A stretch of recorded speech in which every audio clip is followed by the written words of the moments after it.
Chapter 355. Many cylindrical cages glowing with white light were lined up inside the room where the captives were kept. The surroundings were terrifyingly quiet.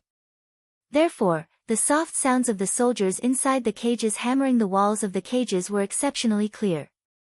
Their cries, like that of trapped beasts, grew even more feeble and powerless in this 1 square meter or so large cage. Silen sat obediently inside the cage with his legs slightly curled up and his eyes closed. He was waiting and paying attention to the movements outside the cage at the same time.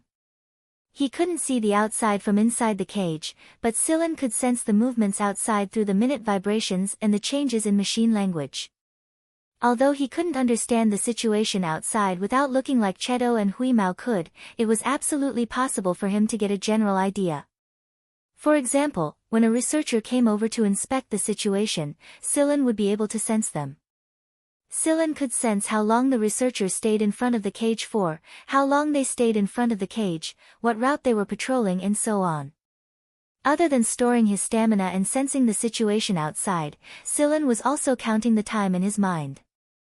Suddenly, Silen's heart skipped a beat. He sensed something unusual outside. It wasn't obvious, and even people outside the cage might not be able to detect it with their hearing alone. Somewhere on the wall of the room where the captives were kept, a watery ripple appeared. Then, a person walked out of the ripple. It was a guy with a metallic luster, and his face was blurry. He could only make out a human shape. The whole process was almost completely silent.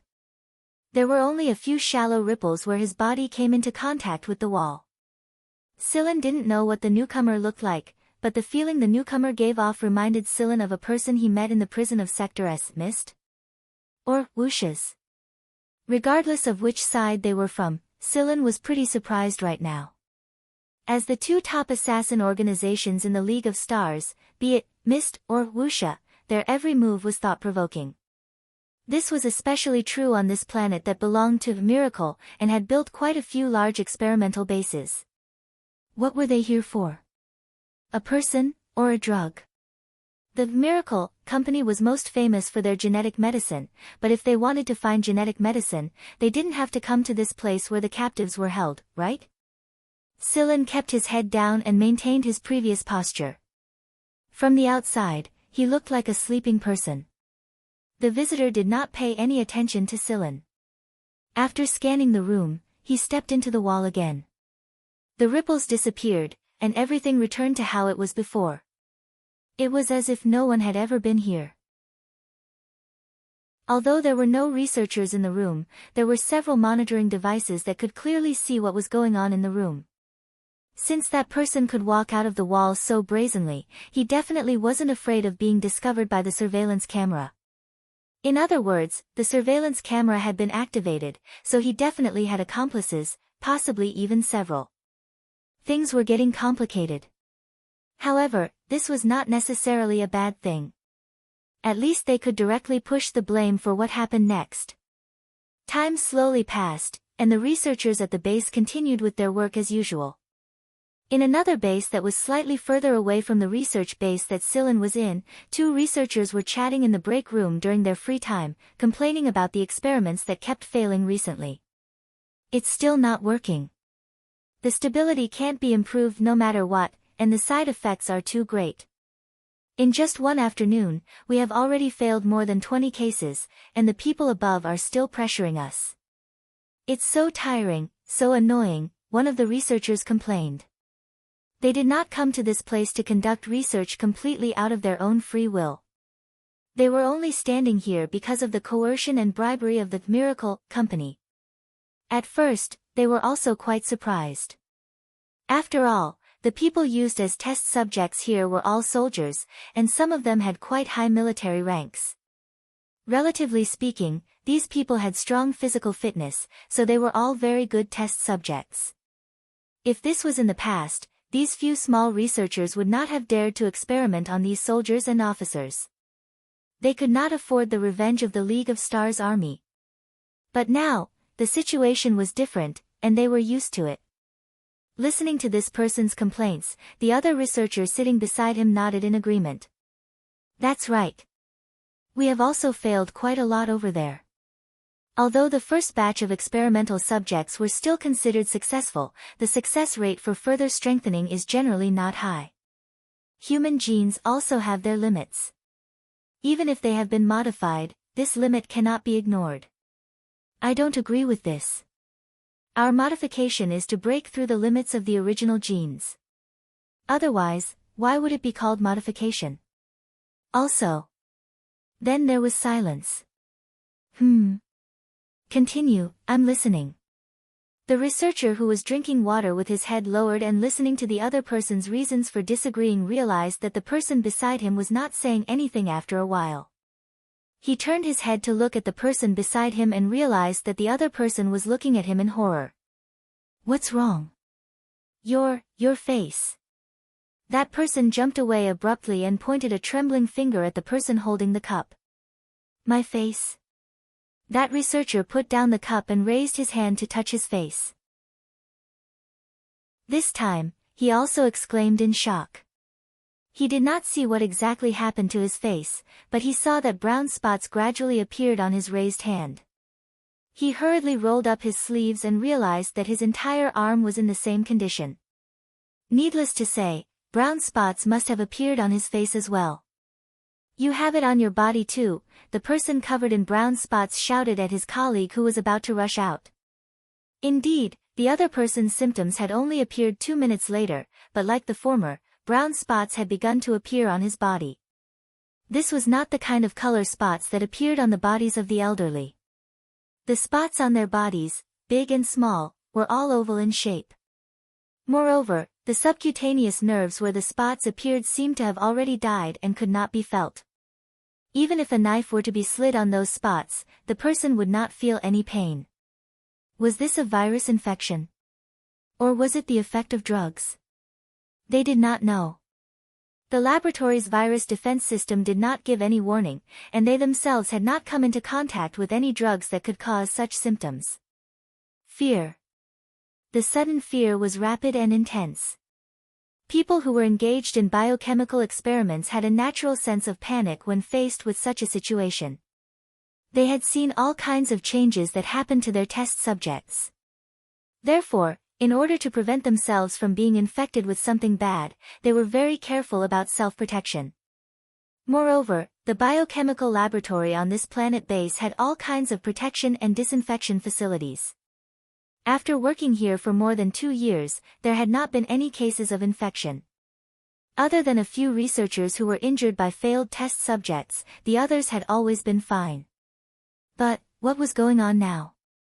Protective clothing, disinfection room, multi-level buffer room, isolation room.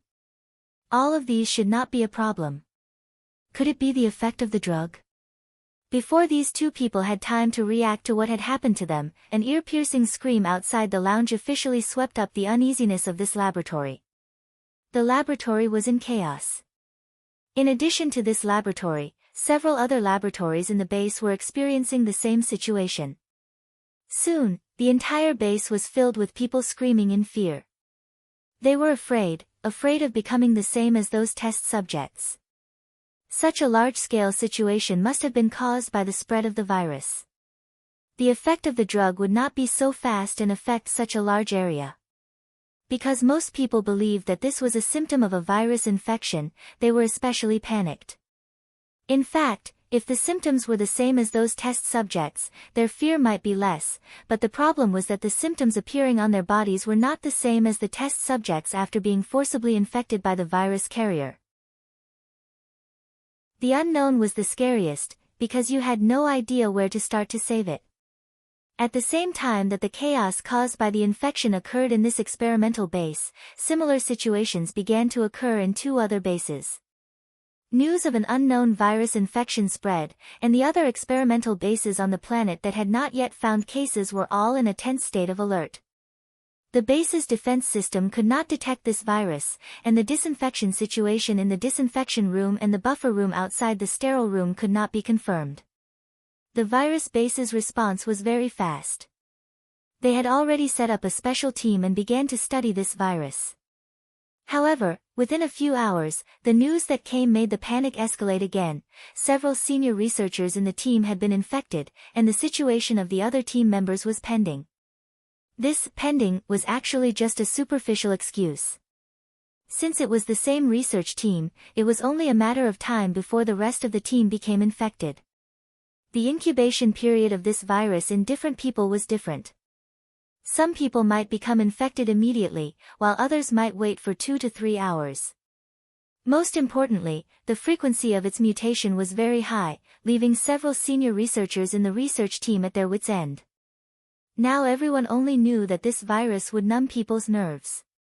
So far, there had been no cases of death, but the people in the base did not feel relaxed at all. No one dared to be sure that this virus would not be fatal.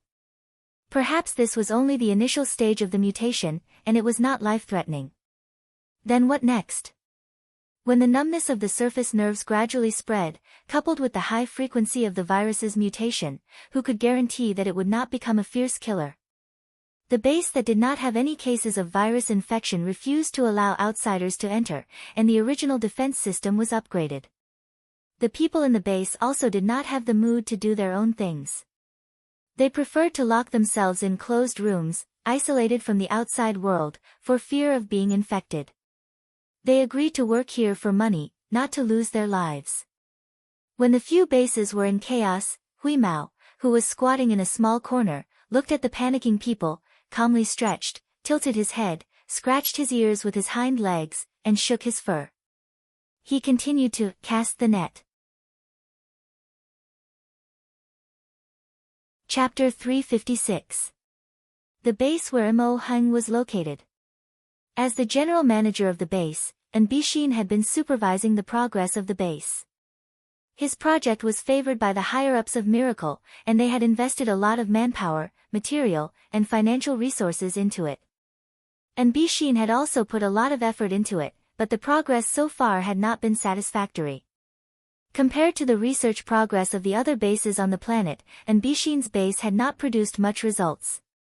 2 days ago, the higher-ups of Miracle had urged him to hurry up, so Bishin had once again put pressure on the staff of the base. While supervising the work of the base, Bishin also paid attention to news from all sides. As one of Mo Heng's former students, Bishin knew all too well what Mo Heng was capable of, so when he received the lightning-like image, Bishin had been hoping to get his hands on the technology. If the higher-ups had not ordered for Mo Heng to be more lenient, Bishin would have interrogated Mo Heng by force long ago. Bishin had people keep an eye on the movements of the 11th team's captain, Silan, but the news he received was that all the members of the 11th team were in the middle of their mission, and no one was missing. This made Bishin very curious. Could it be that he had guessed wrong, and the news Mo Heng sent out was not for Silan? The pressure from the higher-ups, the failure of the research, and the lack of confirmation of his guesses all made the usually calm Bishin restless. He had a feeling that something was about to happen. It did not take long for Bishin's uneasy premonition to be confirmed. An unknown virus had appeared in other bases. So far, out of the 9 large experimental bases around the world, 5 had been infected, and 3 of them were now heavily infected areas that were on the verge of collapse. As soon as he received the news, Bishin ordered the base to be locked down. People outside the base were not allowed to enter, and those inside the base could go out, but they were not allowed to come back, at least not before the unknown virus was developed. Bishin even had people set up a quarantine line far away from the base. Anyone who crossed the line, unless they were a special personnel, would be killed. Bishin did not want his base to be infected by the virus. As long as one person was infected, the base would not be far from collapsing. Although he was an engineering researcher, he had some understanding of viruses, especially the base on the same planet. Some of the high-risk viruses involved in their research projects had always made Bishin uneasy, so this mechanical engineering base had always been unwelcoming to people from the virus side. Even if they were not the first to be infected, Bishin did not like them. When Bishin found out about the outbreak of the unknown virus, he had already cursed the people at the virus and biochemical base 1,000 times. He felt that it was their negligence that caused all the bases to fall into panic and unrest.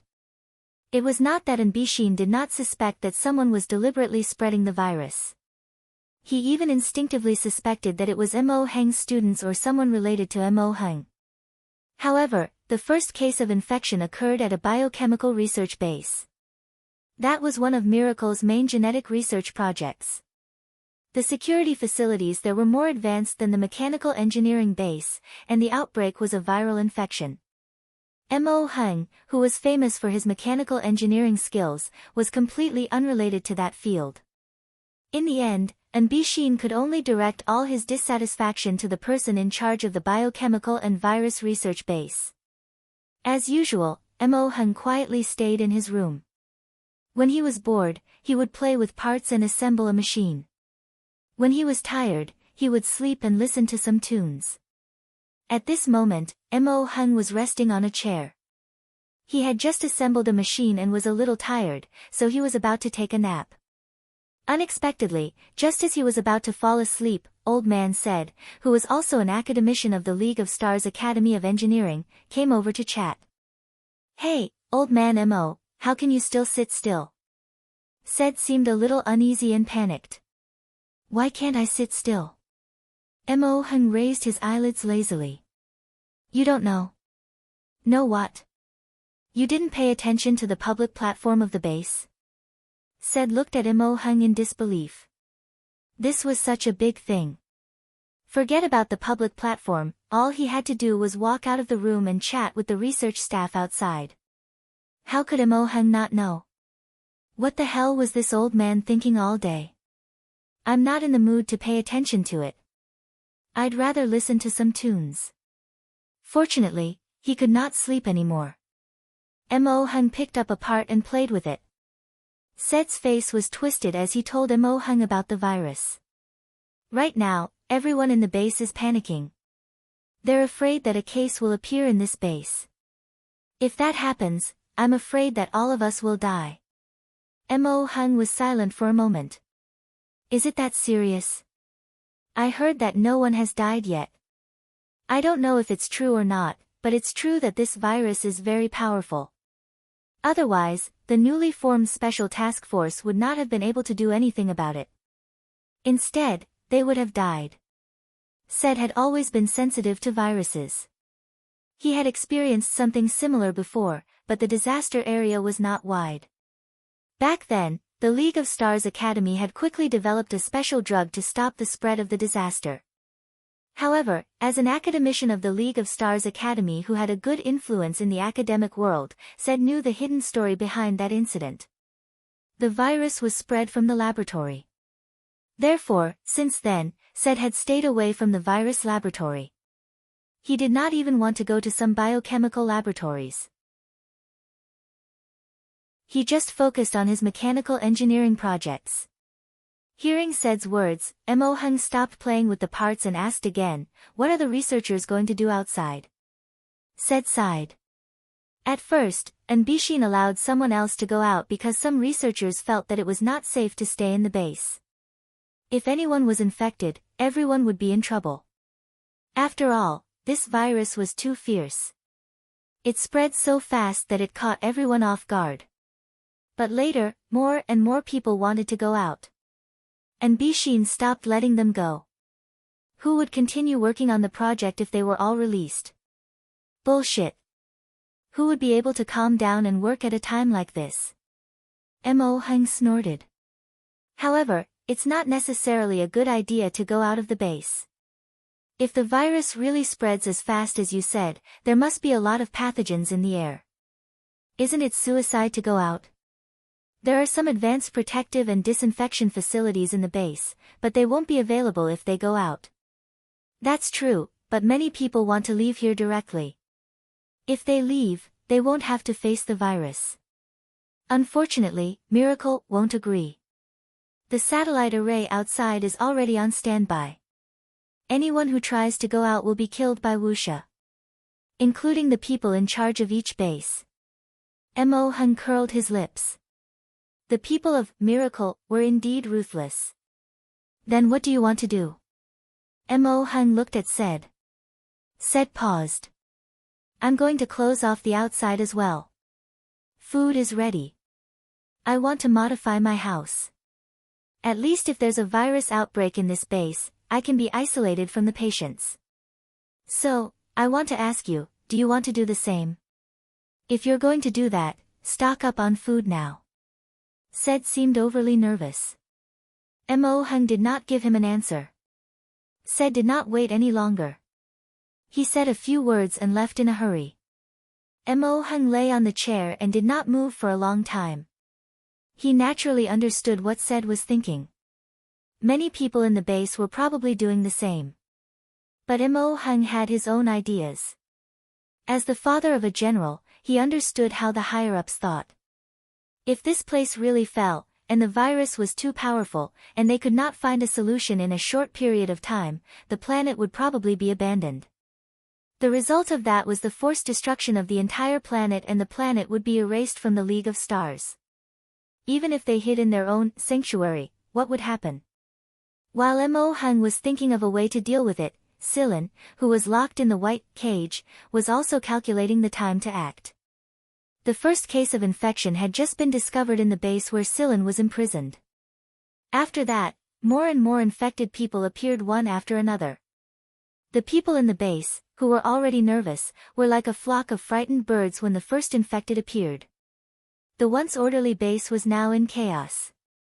90% of the work had been suspended. No one was in the mood to continue with the engineering experiments. Now, everyone was wholeheartedly thinking about how to avoid the unknown virus and the infected in the base. Everyone felt that the people around them were unreliable. Perhaps the person who walked past them was a carrier of the virus. Such thoughts quickly became deeply rooted in the minds of the researchers. They began to be wary of the people around them. Everyone wore protective suits and armed themselves to the teeth. However, those who were knowledgeable understood that the special team established had the best protective equipment and so on the entire planet. It was even the top research protective equipment of the entire Miracle Company. Moreover, the members of the team, even if it was just an assistant member, were absolute professionals who had worked in Miracle Company for many years.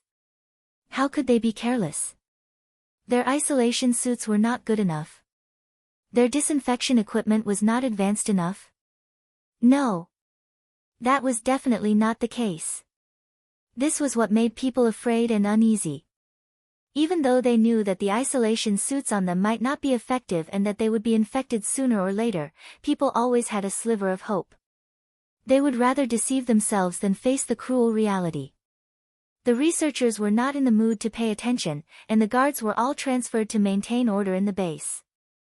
Beep, the white cages holding the captives were all opened. The soldiers who were originally in despair suddenly saw hope. They were happy and excited. Then, they desperately ran out. Although many of them had not recovered from their injuries, they could still take a few steps. The captives staggered toward the door. Those who were in better condition had already pushed aside the people in front of them and tried to open the door. Silin was a little surprised when the cages were opened. The timing was wrong. It was 20 minutes earlier than planned. Although 20 minutes wasn't a long time, Cheto, Shusag, and the others shouldn't have arrived so quickly if everything went according to plan. Therefore, there was no way Cheto was the one who opened the cages. In other words, it was either Yulu or the person who opened the cages. Silin didn't know if there were other parties involved. In any case, the cages were opened so that they could move ahead and make preparations. Silin and the captives mingled together. The captives in front of the door were almost fighting over how to open it when the door opened on its own. The captives rushed out of the room and ran in different directions. They didn't know where the path led to, and they didn't listen to anyone's advice. Right now, they only had one thought in their mind, and that was to keep running. They didn't want to get caught by those people in lab coats or those armed weirdos again. The captives were weak and their injuries hadn't healed yet, so their escape speed was slower than usual. Silin, on the other hand, quickly left the base quietly. However, he didn't leave the base right away. Silin followed the impression he had when he first came in. He turned at the fork and arrived at a room that looked like it was used to hold captives. Before he could get close, the door to the room opened, and all the cages holding the genetically modified test subjects were opened. Fuck. Needless to say, it must be the work of the people who opened the cell doors earlier. Scylla swiftly took out a gun that he had prepared a long time ago from the leaf-patterned ring and fired at the modifiers who were gradually awakening from their drugged state. The bullets fired from this gun would split into a dozen or so pellets after they were fired. Each pellet contained some carrier genes, and these carrier genes were what Scylla had extracted from the flies on the planet at Sector E who always fed on all kinds of drugs. He also added some key enzymes and other buffer drugs into each pellet.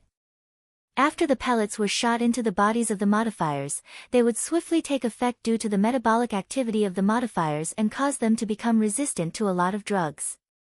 Normally, in genetic modification research projects, some drugs would be used to forcefully suppress the genetic modifiers. Otherwise, they would cause a lot of trouble if they were to awaken. The incomplete modifiers were unstable. They couldn't control their emotions, or in other words, their original emotions had been forcefully erased during the modification process. Therefore, the unsuccessful modifiers would enter a berserk state. Most of the finished modifiers had already been used in Miracle's own armed forces. Those big, fully armed men were the finished products of their research. However, Miracle wasn't satisfied with the abilities of these finished products. They hoped to carry out a second round of modification and strengthening on top of this foundation, and the ones in front of them were the test subjects for this second round of modification. Be it a normal person or a modified test subject, all of them would be infected with the virus. However, humans would panic and be at a loss because of this, but these modifiers wouldn't. They didn't possess such thoughts and emotions. They were like brainwashed people. Once they were told to do something, they would carry it out until they could no longer move. Due to the escape of the captives, the guards of the base would definitely rush over very soon. What Scylla needed to do was to let these incomplete modifiers fight against the initial modified ones. Otherwise, Scylla's movements would be restricted. Let the people of Miracle worry about it. The fully armed guards were already rushing over. Scylla sped up his movements. When the first incomplete modifier that had awakened rushed over, Scylla finished firing his last shot. He avoided the fist of the incomplete modifier and quickly escaped to the other side of the tunnel. Meanwhile, the few incomplete modifiers that had been preparing to chase after Scylla suddenly stopped in their tracks. They looked in the opposite direction of Scylla's escape. A large number of footsteps could be heard coming from that direction. The sound of footsteps stimulated these newly awakened modifiers even more. Confrontation, battle. Who was stronger, the initial genetic modification product or the incomplete secondary modification product that hadn't stabilized yet? Regardless of which side was stronger, Scylla didn't have the time to pay attention to it. His current goal wasn't this. He just wanted to let the incomplete modifiers fight against the guards of the base to buy time for him to act. There were still a few rooms where the incomplete modifiers were locked up. However, looking at the situation, Scylla couldn't deal with all of them in one go. He could only open fire when he bumped into any of them. The situation in the base was getting more and more chaotic. The panic brought about by the virus and the release of the captives as well as the modified humans had turned the already chaotic base into a mess. No one noticed that there was a guy like Scylla adding fuel to the fire. In another part of the base, on top of a box in a warehouse, a handsome man with short hair was sitting. That man was busy working on the machine in his hands. The opening of several cages in the base was his work. The walls of the warehouse flashed. A guy with a metallic luster and an indistinct face stepped out from the wall. "You're finally back. The information has been collected. We need to leave as soon as possible," the man sitting on the box said hurriedly. "How unlucky. I can't believe I ran into such a mess," the man who just walked out from the wall complained. If it weren't for the virus, they would have stayed here for a longer time to collect more information and cause trouble. Unfortunately, they ran into such a mess. "Hey, Liquid Silver, what if we get infected? Do we spread the virus to other people in the organization? The man sitting on the box packed up his things and jumped to the ground. Should we inform the organization in advance and prepare a funeral for us? Ugh, I don't want to die with you. Get out of here. Hey, what kind of attitude is that? Is this the tone you use to talk to a lady? Don't walk so fast. Tell me, how did I do? The speed at which I opened the prison door wasn't bad, right? How does it compare to my brother? Liquid Silver, who already had one foot in the wall, didn't stop moving. He didn't even turn his head as he said, far from it. If it was Juno, completing what you did would only take half the time. Nonsense, how could the difference be so big? Believe it or not. Hurry up, Stora is still waiting. Liquid Silver shouted. They walked out of the warehouse, turned a corner, and quietly bypassed a restaurant. The two came to a staff dormitory. The researcher in the lounge had already been injected with the drug and was sleeping soundly. On the bed in the dormitory, there was a young man sitting cross-legged with his chin in his hand. No one knew what he was thinking. Hey, Stora, what are you thinking about? Hurry up and pack up and leave. Liquid Silver went over and kicked the guy who was sitting on the bed. Seeing the two come in, Sto stretched and moved his legs. Judy, you're so slow. Liquid Silver gave Judy a look that said, see, I told you. Judy snorted, turned around, and walked out. Liquid Silver and Stora followed. They had to leave this place as soon as possible. When the virus broke out, they injected themselves with a kind of potion.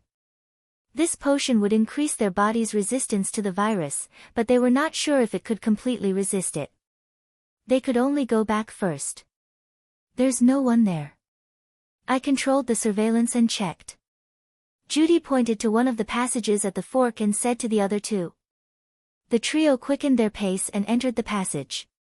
However, they came to a halt after turning a corner. Not far in front of them stood two people. Although they had always tried to discourage Judy, they believed in her abilities. The organization wouldn't have assigned her the mission otherwise. However, the current situation proved that Judy had failed. These two people had the ability to avoid Judy's surveillance net, and they were adept at concealment.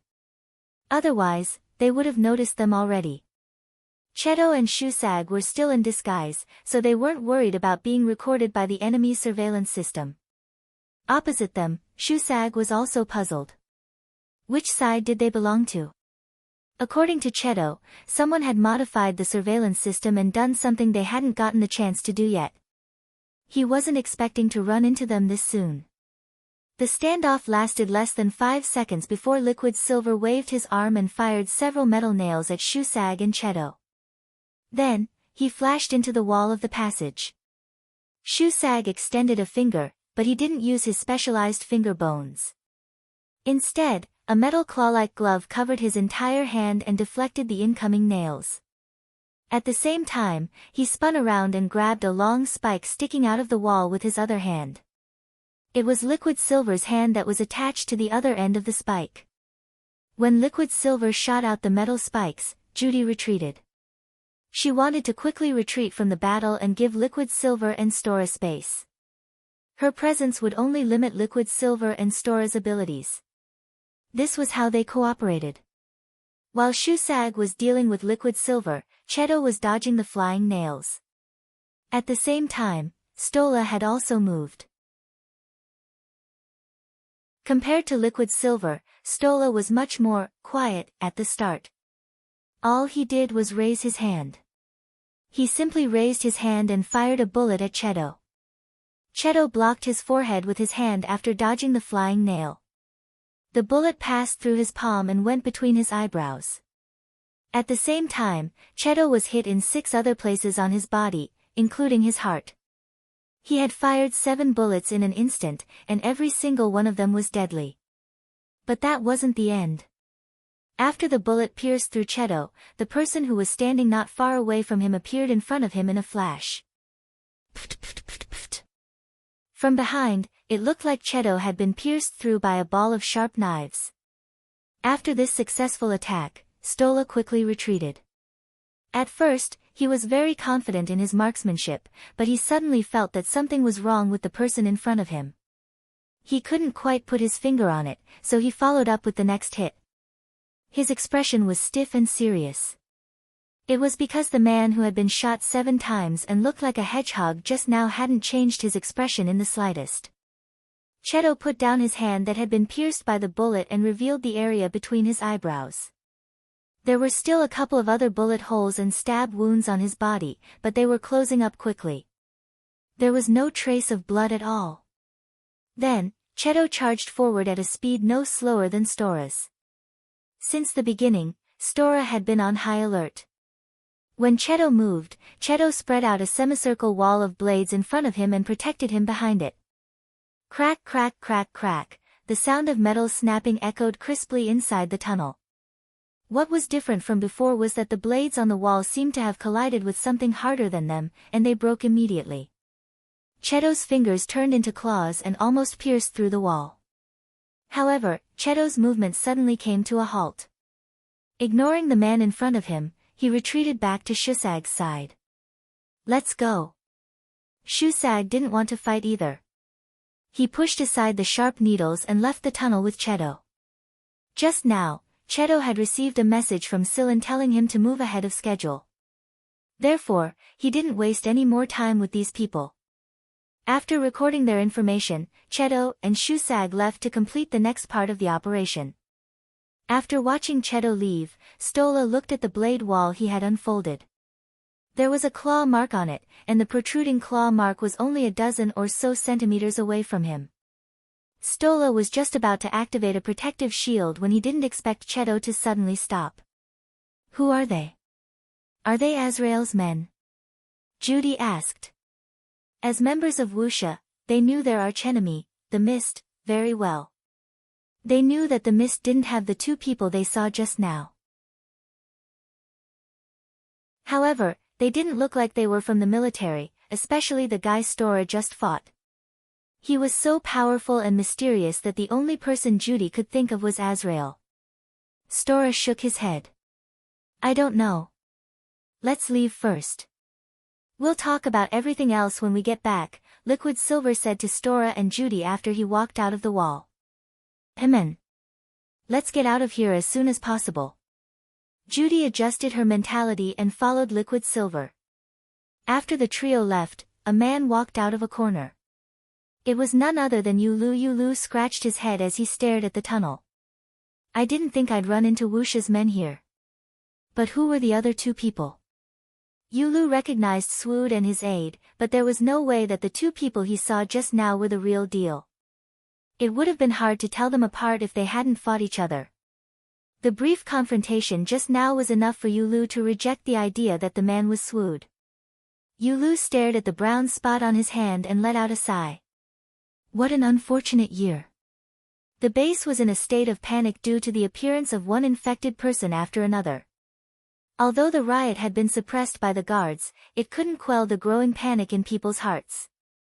The most despairing thing was that all 9 large research bases around the world had been infected. No matter what protective measures the other bases took, in the end, there were still cases of infection in the bases.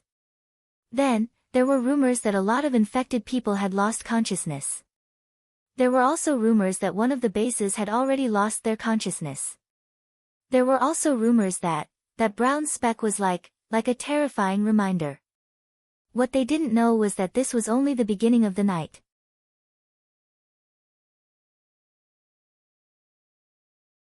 Chapter 357. From the appearance of the first infection to the current infection of all 9 large research bases around the world, it had only taken less than 4 hours.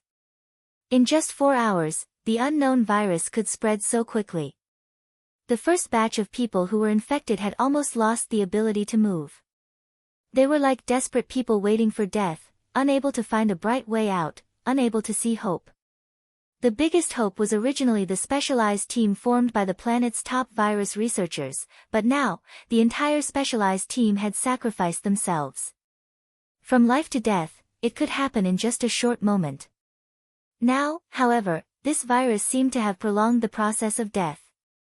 The people who were infected by the virus deeply felt the feeling of losing control of their bodies inch by inch, but their consciousness was still clear, and they could clearly feel the torturous process of helplessly waiting for death.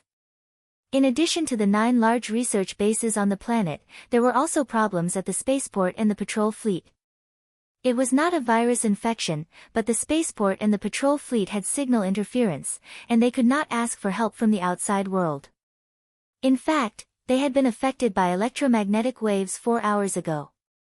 At first, they thought that it was abnormal stellar activity or an electromagnetic storm caused by some special circumstances that affected the communication system.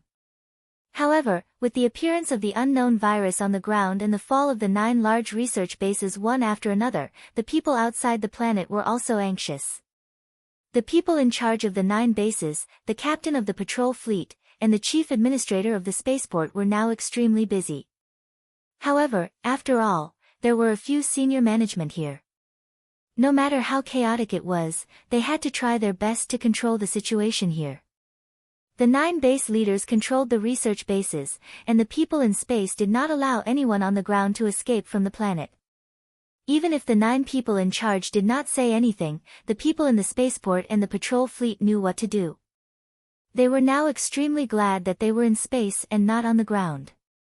Although the 9 bases on the ground usually researched their own projects, they were all interconnected.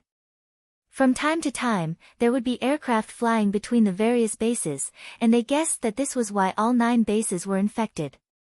If they were all isolated, it would probably be much better. The captain of the patrol fleet wrote his thoughts in the report, and when the technicians set up the communication equipment, they would send the information together with the report to the higher-ups. Maybe they would be promoted. It had to be said that the captain of the patrol fleet did not know the suffering of being outside. Compared to the patrolling fleet's wishful thinking, the people of the 9 bases on the ground fell into unprecedented panic, but they were suppressed by the guards, not daring to act recklessly. Even though Cylon had released a batch of incomplete modified humans, the number of completed guardians in the base was still the majority. It was more than enough to suppress the researchers. A few of the higher-ups suspected that someone had purposely created trouble to release the incomplete modified humans. Moreover, when they injected the drugs into the modified humans, they realized that the drugs did not have the same effect as before. The subsequent injections were even less effective, and the drugs could not suppress the modified humans at all. Some researchers took blood samples from the incomplete modified humans that were killed by the guards and found that these modified humans all had resistant substances in their bodies. It would have been fine if it was just one of them. After all, experimental breeds would occasionally mutate. However, the current situation was that a large portion of the incomplete modified breeds had developed resistance to the drug. Even if they did not develop absolute resistance, at least the effect of the drug would be greatly reduced. If this wasn't man-made, then there must be a ghost. But who did it? To have the ability to open the cages that held the test subjects in the bases and cause the incomplete modified humans to develop resistance, perhaps this unknown virus was also man-made? The first few guesses were understandable, but many researchers did not believe that this unknown virus was man-made. Perhaps they were too conceited. They did not believe that anyone could create such a domineering virus. This virus that they could not do anything about and could not even find a solution to it. Even Miracle could not do anything about it, so who could create it? After all, Miracle was a famous and large company in the Star Alliance. The infection caused by the virus had not reached its worst state yet, and the noisy researchers were quickly suppressed by force. Coupled with the persuasion of some people who were good at talking, compared to the previous chaos, the situation had started to turn for the better. However, Cylon would not let them settle down so quickly. Just as the few higher-ups were temporarily relieved, a piece of music started playing in the 9 large research bases, including the patrol fleet in the sky and the spaceport. The pitter-patter of rain, accompanied by a soothing tune, seemed a little abrupt in such a situation. Everyone was very familiar with this song. This was a song produced by a famous composer hundreds of years ago, and it was also that writer's peak work, Rhapsody on a Rainy Night. This song recorded the composer's romantic feelings from bashfulness to passion on a rainy night. It touched people's hearts and made everyone who heard this song yearn for such a dreamy rainy night. After such a song was released, it stunned the entire League of Stars.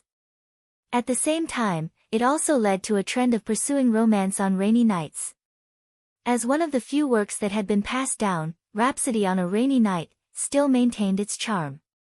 Therefore, those who heard this song knew the name of this song when the first melody was played. But what was the meaning of playing this song now? In such a tense and chaotic moment, who would still want to pursue romance on a rainy night? At first, everyone thought that it was one of the tricks of the higher-ups, but what happened next made them realize that this was not the case. Drip, drip, it sounded like water droplets dripping from the eaves splashing into the puddles. However, those who were familiar with Rhapsody on a Rainy Night knew that there was no such drip sound in the original song. At the same time, in the 9 research bases on the ground, the patrol fleet in the sky, and the spaceport, whether they were in the research rooms, offices, or individual rooms, almost all of the optical screens and monitors in these places were flashing the same image. Against the pale background, a drop of brown water dripped like mud, splashing an oval spot on the screen, just like the spot that caused the symptoms of the virus. Drip, drip, every time there was a drip, a mud-like oval spot would splash on the screen. The soothing rhythm of the song was supposed to be a comfortable and soft style, a kind of comfort for emotions. But in the current situation, everyone felt as if an extremely cold icicle had swept across their spines, causing a shiver to run down their spines. As the song progressed, the passion and melancholy of the drizzle gradually faded away, and what followed was a gradual turn from calm to wild. In the background of the song, the sound of pedestrians running in the rain could be heard. The water droplets splashed up and fell into the puddles, and every drop seemed to smash into people's hearts, gradually activating the emotions in their hearts. The frequency of the drip gradually increased, and everyone's heartbeat seemed to change along with the rhythm of this sound. There were more and more spots on the screen, just like the process of the virus's infection. In the song, there was the wildness and passion of a storm, and the rapid drip sound was not followed by the usual excitement and passion of the audience, but boiling panic. Everything around them seemed to be hidden, and only this modified Rhapsody on a Rainy Night could be heard. Everyone seemed to see brown raindrops falling, landing on their bodies, splashing brown spots. Every spot quickly consumed their nerves, and their bodies were numb and weak. Were they getting closer to death? No, they couldn't stay here, they would be splashed with raindrops. Escape. They must escape from here. The slow and fast sound of the raindrops, the suffocating tension, became stronger and stronger with this rhythm, causing the fear in their hearts to accumulate and accumulate. The eruption after the accumulation was the most crazy. Everyone was a combination of angel and devil. When fear suppressed reason, the angel would fall asleep, the devil would open his eyes, and people would start to go crazy. This was a kind of psychological suggestion, and a little hypnosis was used. Celine used audio interference and signal assimilation techniques, mixed with hypnosis and suggestive ticking rhythm, and turned such a famous song into a summoning music that awakened the devil in people's hearts. The tune that had stunned people for hundreds of years had exposed all the negative emotions in people. The devil had officially awakened. The situation that the higher-ups had suppressed with great difficulty erupted again, and it was even worse than before. If the composer knew that his masterpiece had such a function, it was unknown whether he would smile in the underworld, or wait for Celine to die of old age and risk his life. How many things could one person do? A lot. How much damage could a single person do?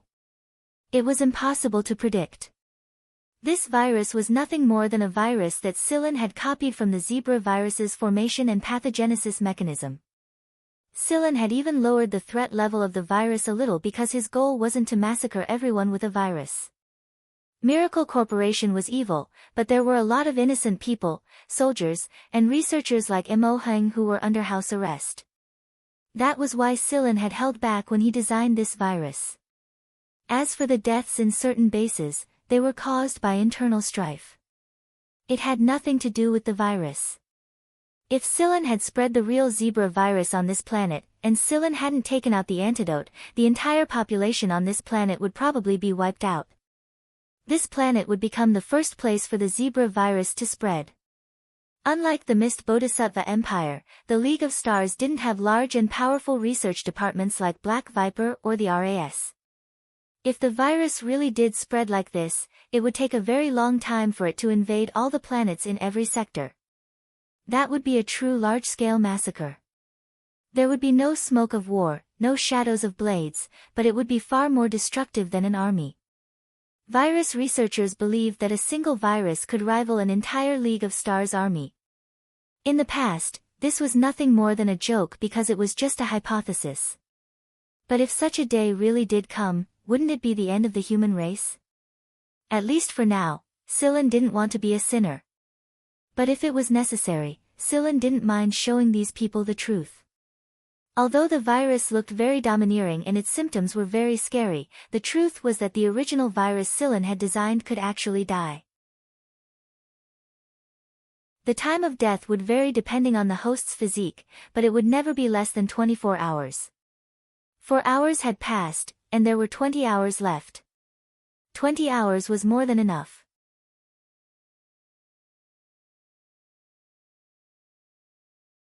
Chapter 358.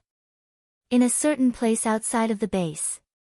Liquid Silver, Judy, and Stora had already met up with Wuxia and the others who had infiltrated here.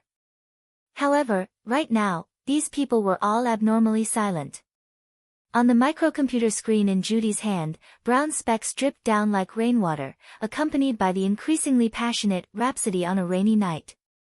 It wasn't that Judy wanted to see or listen to this, but rather because she had no choice. As soon as she turned it on, the screen would be filled with this scene. The microcomputer in her hand had already been invaded by that abnormal signal, a signal she had no way of stopping. This was the first time Judy had encountered this type of signal. Even when she was taught a lesson by her brother Juno in the past, she had never encountered a situation where she didn't even have the leeway to do anything. When the others saw Judy like this, they also understood that right now, Judy had no way of stopping this strange image and this famous song that had amazed people for hundreds of years, but now made people's blood run cold. Just whose side is it? One of them said in a low voice. Liquid Silver and Stora were silent. They knew that this matter was definitely related to the two people they encountered before, because not long after those two left, this image and music appeared. At that time, the other party left too suddenly. After all, in terms of strength, the other party wasn't weak. That was to say, the other party left in a hurry because of this matter. This definitely isn't the military style. Those old foxes in the political world wouldn't do something like this either. After all, the implications behind miracle are too great. They definitely wouldn't bring trouble for themselves in this kind of situation. However, apart from these two big heads, who else could it be? Another, Wuxia, person said. If it wasn't the military, not the political world, not Azrael, not Fog, and not Wuxia, then who else could it be? It definitely couldn't be those boorish hunters, right?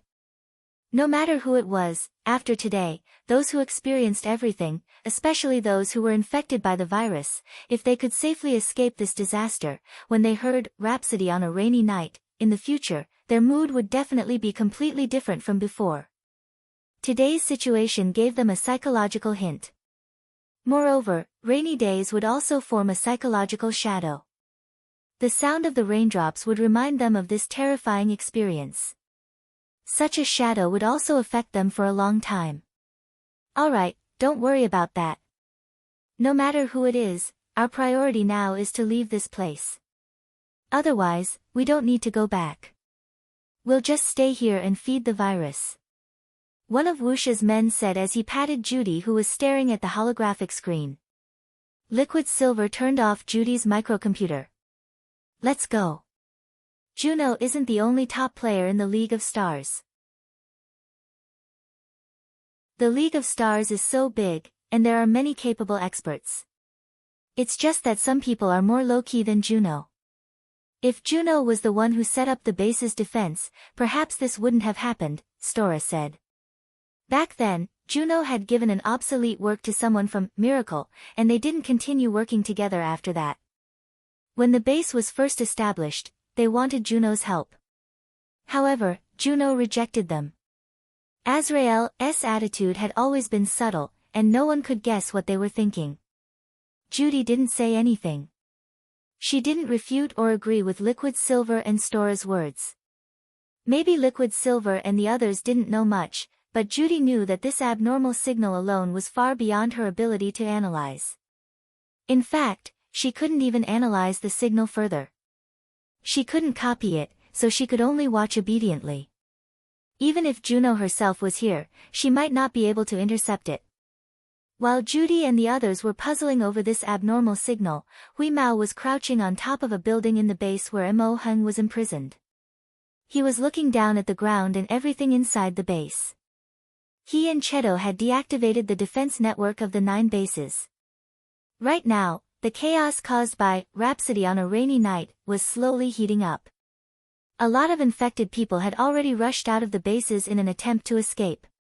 While the Rhapsody on a Rainy Night feast was going on, Sillin had also arrived at the base where Mo Hung was imprisoned. With the help of Cheto and the others, Sillin was able to avoid the guards with ease. Sillin casually put on a set of work clothes, and he even made some brown spots on his body. Although most people in the base were wearing protective masks, and it was impossible to tell the difference from their faces, Sillin still did it anyway. It made it harder to arouse suspicion. Therefore, it would be very difficult to notice Sillin's difference in this chaotic environment without careful investigation. The guards of the base were very busy right now. Although there weren't any incomplete modifications in the base, there were robots and machines that hadn't been perfected yet. Moreover, these robots and machines took up a lot of space, so it would take the guards quite some time to deal with them. Following the route given in Mo Hung's encrypted message, Sillin headed over. The place where Mo Hung was imprisoned belonged to the key research department of the base. There were a lot fewer workers in this area, and it was a lot quieter. Most of the people who needed to run away had already left, and those who needed to isolate themselves had their doors tightly shut. Moreover, the modified protective shield had strengthened both the inside and the outside, so it was very difficult for outsiders to enter without some professional tools. The surveillance in this area had also been hacked, so Sillin wasn't worried that the managers of the base would notice anything amiss. The elevator had already stopped working, so Sillin had no choice but to climb up. However, when he climbed up to the 3rd floor, a person ran down from the 2nd floor. Perhaps he did not notice that there was a person climbing up here, he was unable to dodge in time. His foot missed, and he crashed straight into Sillin. If it wasn't for Sillin blocking his way, he probably would have rolled down the stairs already. The man didn't even raise his head. He was wearing a protective mask, so he couldn't see what was behind the mask. After he finally steadied himself, the man panted a couple of times and was about to continue walking down when his body suddenly felt light. Sillin had lifted him up with one hand and carried him down the stairs. The man didn't even scream. He just waved his hand and took out a pair of tweezers from God knows where to poke Sillin, but Sillin stopped him with his other hand. "Master Mo, aren't you tired?" Sillin asked as he ran down the stairs. Hearing this, Mo Hung, who was about to change his tweezers, stopped and looked at Sillin in confusion. It was different from what he remembered. Although he couldn't see the face, he could still see the difference in the shape of the body. It was very unfamiliar, but at this moment, the only thing that came to Mo Hung's mind was that little bastard Sillin. Was it Sillin? Was it? Who else but Sillin would directly call him Master instead of Mentor Mo? Mo Hung didn't ask, nor did he pull down Sillin's protective mask. It would be bad if he was recognized by people running around every now and then. Moreover, Mo Hung couldn't sense any malice from the man in front of him. Instead, he felt a sense of familiarity that he hadn't felt for a long time. Never mind, I'll think about it after I get out of here. In any case, it definitely isn't someone that Bastard and Bishin sent. It's probably Sillin, I guess. Mo Hung thought to himself. Just like that, he quietly and obediently ran out of the base while being carried on his shoulder. But if it really was Silen, Mo Hung was both happy and worried. Right now, the base and even the entire planet were in bad shape, and it would be terrible if they were infected. Right now, Sir Mo was extremely conflicted. He was looking forward to his disciple's return, but he didn't want to run into him in this virus-ravaged environment. While Silen was sneaking out of the base with Mo Hung, he received a call from Cheto. "What's wrong?" Silen didn't stop moving. At the same time, he was paying attention to his surroundings. Right now, most of the base's attention should be focused on a few places. The passage he was walking through right now was deserted, and the surveillance devices were down. Still, it was never wrong to be careful. We've finished injecting the incomplete modifiers with the antidote, and the researchers are trying their best to escape from the base. However, there are too many guards, so I'm afraid they won't be able to hold out for too long. Should we proceed with the next step in advance? Cheto asked. Then let's move ahead. I've already found the person. We'll evacuate once we get out of here. Alright, I'll let Wheeze and the others know. Oh right, there's one more thing I need to tell you. A group of people is approaching this planet right now. I don't know which side they're from. Silen thinks for a moment before asking, can't we get their identities verified? Nope. They don't seem to want to reveal their identities. In other words, they aren't Miracle's own people. That's true. Should we intercept them with the satellite array outside? No need. They're probably from the First Legion. Thinking back to Yu Lu, Silen guessed that they were probably reinforcements from the First Legion. This was just as well. It would save them the trouble of having to act as a cover, and they could just leave the rest of the trouble to the First Legion. How much longer until they arrive? Silen asked again. Half an hour. I'm almost out. Pick a spaceplane and get ready to leave. Got it. After ending the call, Silen checked his surroundings and quickened his pace. Mo Hung, who was being carried on Silen's shoulder, frowned. Although the voice didn't sound like it, the tone, it was definitely Silen's. Sigh, why did this little bastard have to come at a time like this? Mo Hung couldn't help but feel a sense of guilt. In the 9 bases, in front of the warehouse where spaceplanes and fighter jets were parked, many researchers who had lost control of their emotions were in conflict with the guards. The researchers wanted to leave the planet, but the people in charge of the bases wouldn't allow it. They kept the warehouse door tightly shut. As long as they couldn't get their spaceplanes out, they could only wander around the planet. There was still a chance to salvage the situation. However, once these researchers left, there was no telling when they would be able to return here to continue their research. Even if these researchers didn't know some of the core secrets, there were still some things that couldn't be known to the outside world. The people in charge would never allow these researchers to escape the planet. Every researcher had been implanted with a tracking chip, but there was no guarantee that the chip would not be destroyed. After all, there was no lack of experts among these researchers. The people in charge couldn't take the risk. Among the 9 people in charge of the bases, 7 of them had already developed pathological changes. They wanted to leave but didn't dare to. If they stayed, they might be able to wait for Miracle to send reinforcements, but if they left, they would definitely die. However, what made the people in charge go crazy was that the warehouse door opened on its own. Not only that, one of the spaceplanes rushed out and directly scattered the guards at the warehouse door. As soon as they saw this, the researchers seemed to be encouraged and rushed toward the warehouse with all their might.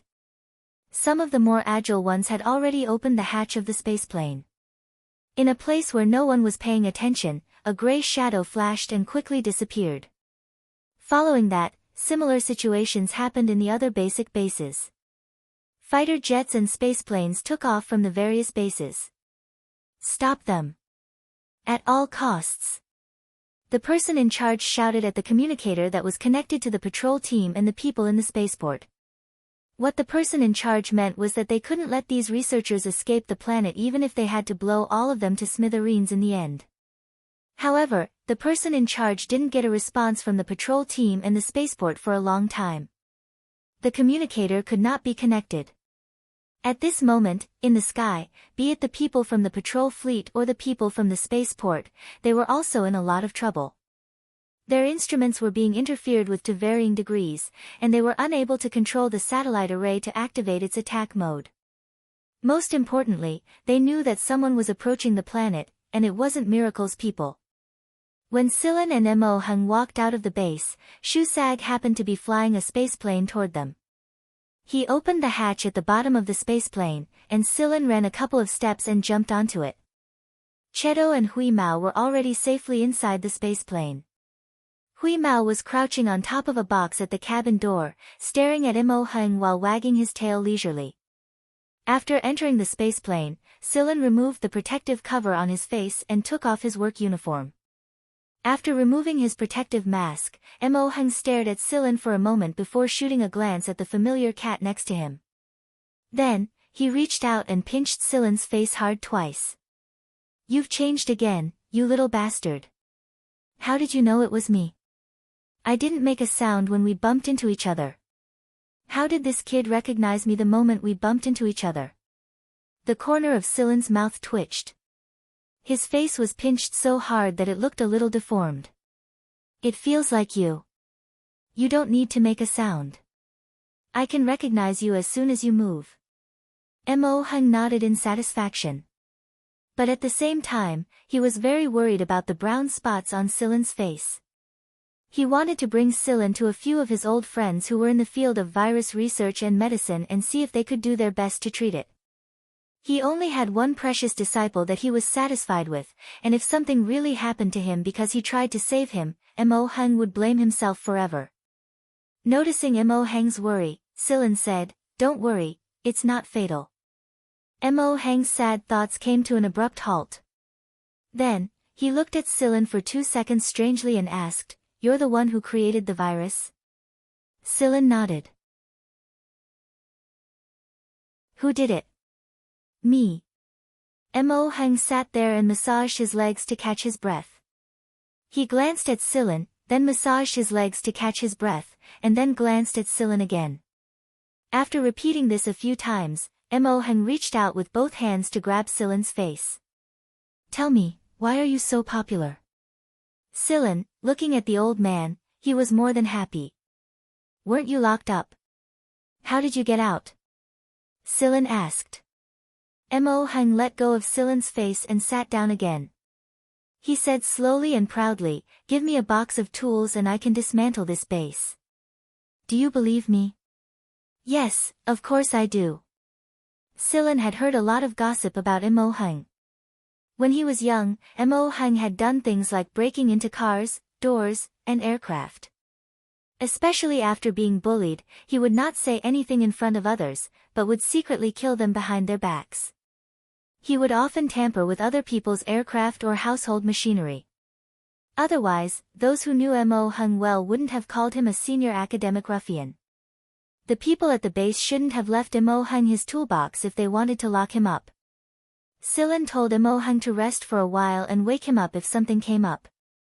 After learning the true situation of this seemingly powerful virus, Mo Hung was no longer worried about the situation at the base. The old man had not slept well during this period of time. Mo Hung was really tired, so he quickly fell asleep as soon as he closed his eyes. "How is it?" Silen asked Cheto after he arrived at the cockpit. "They're here." Cheto pointed at the image on the screen. It was showing the battle that had already begun in space, and the patrol ships that had been blasted into holes by the enemy's cannons looked especially miserable. How could they not be miserable? Many of the patrol ships' instruments were still being jammed, and the interference set up by Cheto and Hui Mao would last for a long time. "We weren't the ones who opened the warehouse doors at 4 bases, so the operation was cut down a lot," Cheto said. At the same time, he showed Silen the images of the battle with Liquid Silver, Judy, and Stora. "I'm guessing they're involved too. Yulu might have interfered as well." Still, he could analyze these things after he left the base. Silen told Shusag to fly the spaceplane away at full speed. The people from the army were used to direct methods, so there was no way they would miss out on an attack. This was the perfect opportunity for Sillin and the others to escape during the chaos. On the other side, Yulu had entered a few other bases after he left the base he was in. Not long after he took off, a line of text appeared on his communicator screen, informing him of the true situation of the Yulu virus. Yulu couldn't tell what he was feeling when he saw the message. They had originally planned to destroy this base and perish together with these people who had experimented on the soldiers of their army. Everyone would be infected anyway. However, the message revived Yulu's desire to die together with his enemies. The worst part was that there was a very, very cheap smiley face at the end of the message. Yulu wanted nothing more than to smash the screen with his fist. That was why Yulu went to a few other bases to collect more evidence. That way, he would have a reason to declare war against the 5th Legion, and the reputation of the 5th Legion would be greatly damaged.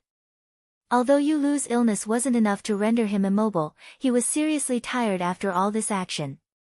He flew the spaceplane to a place a certain distance away from the base, parked it, and leaned against the fuselage to rest.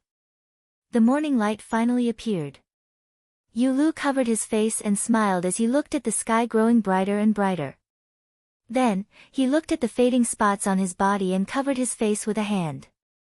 A spaceplane that didn't belong to Miracle flew toward him from the sky. After it landed, a person jumped out and shouted at Yulu, "Are you dead?" Yulu looked up at the person and said in a slightly hoarse voice, "I just came back to life."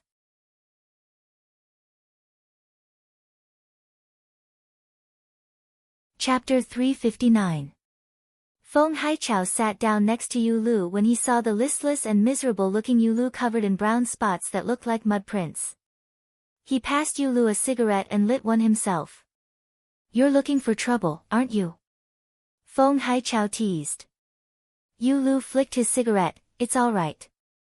I killed those spies, confirmed the whereabouts of the captured soldiers, and found some information. I have enough reason to apply for a transfer when I return." Feng Haichao punched Yulu's shoulder with a smile. "You'll be promoted when you return." Yulu said noncommittally, "You're acting on your own again. Aren't you afraid of getting beaten up when you return?" "Sure, I'm used to it." "You should worry about yourself. You won't be able to take a few beatings when you return.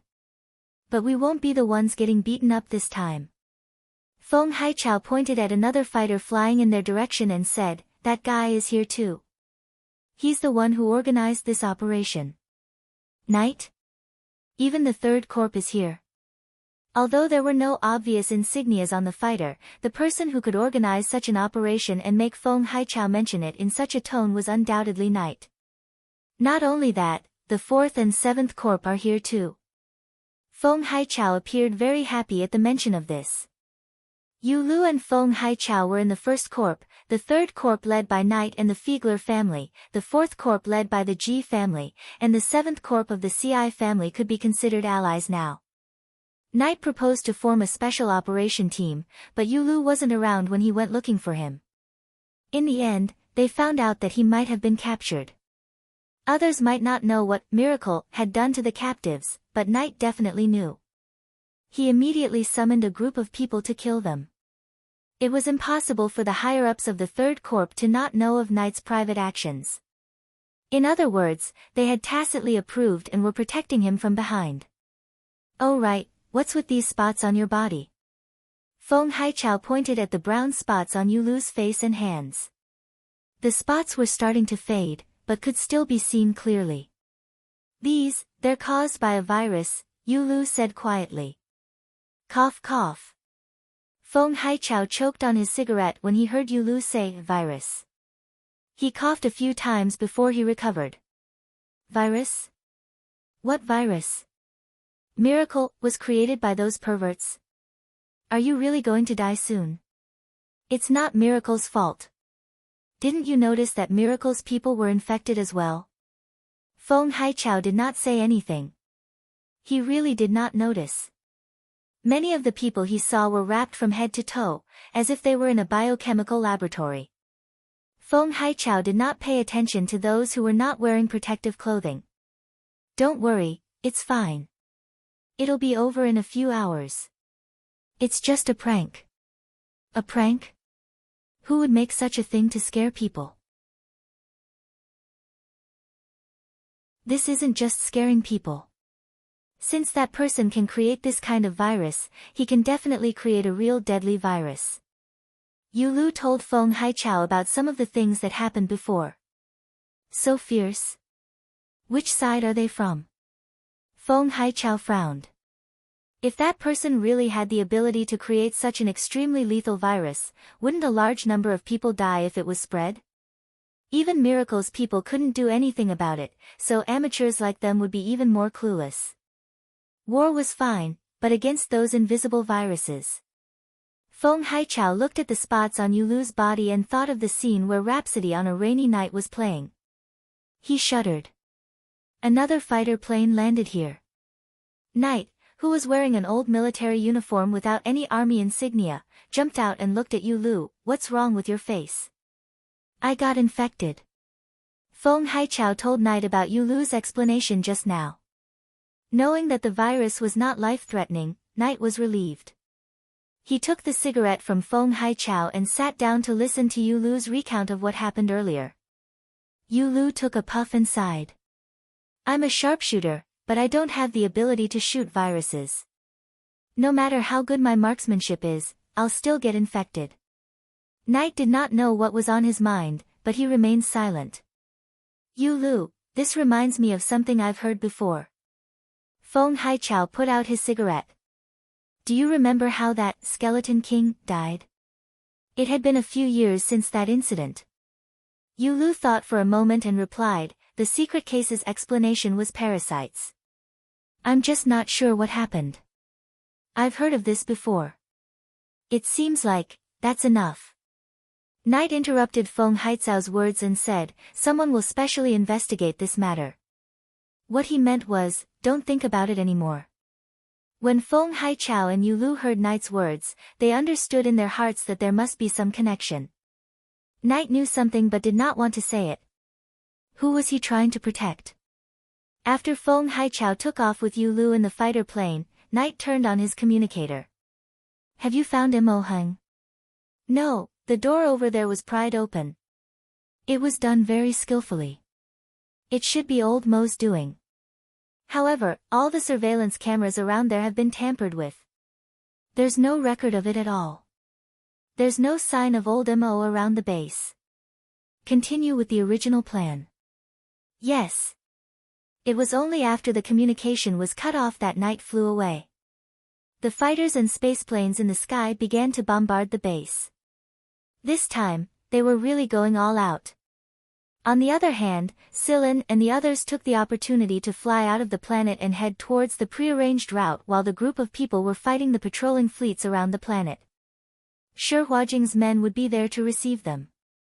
With Shi Huajing's help, everything went relatively smoothly. Although it took a little longer, and it was a little troublesome to switch spaceplanes or starships midway.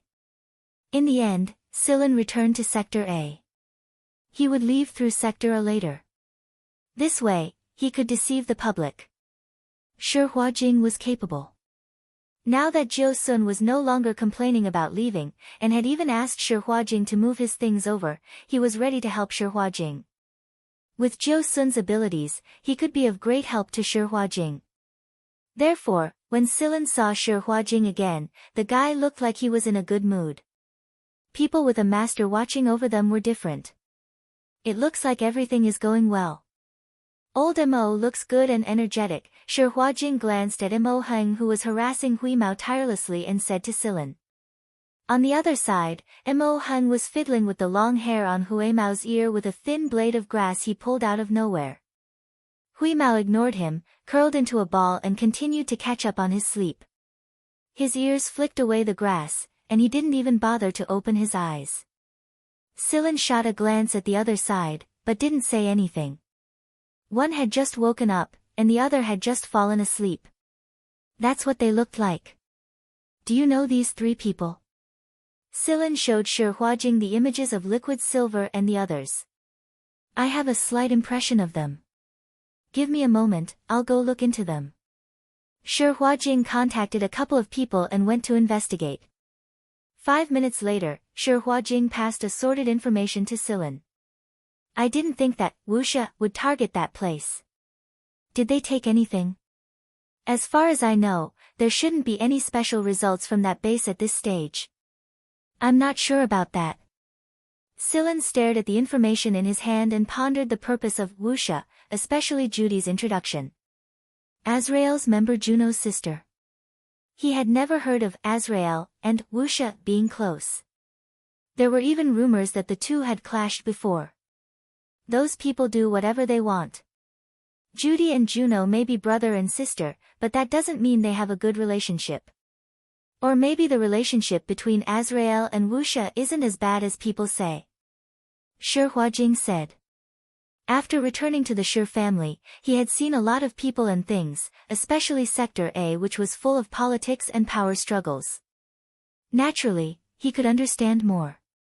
Other than the exchange of interests, everything else was bullshit. Silin memorized the information and deleted the information Shi Huajing had given him. Whatever.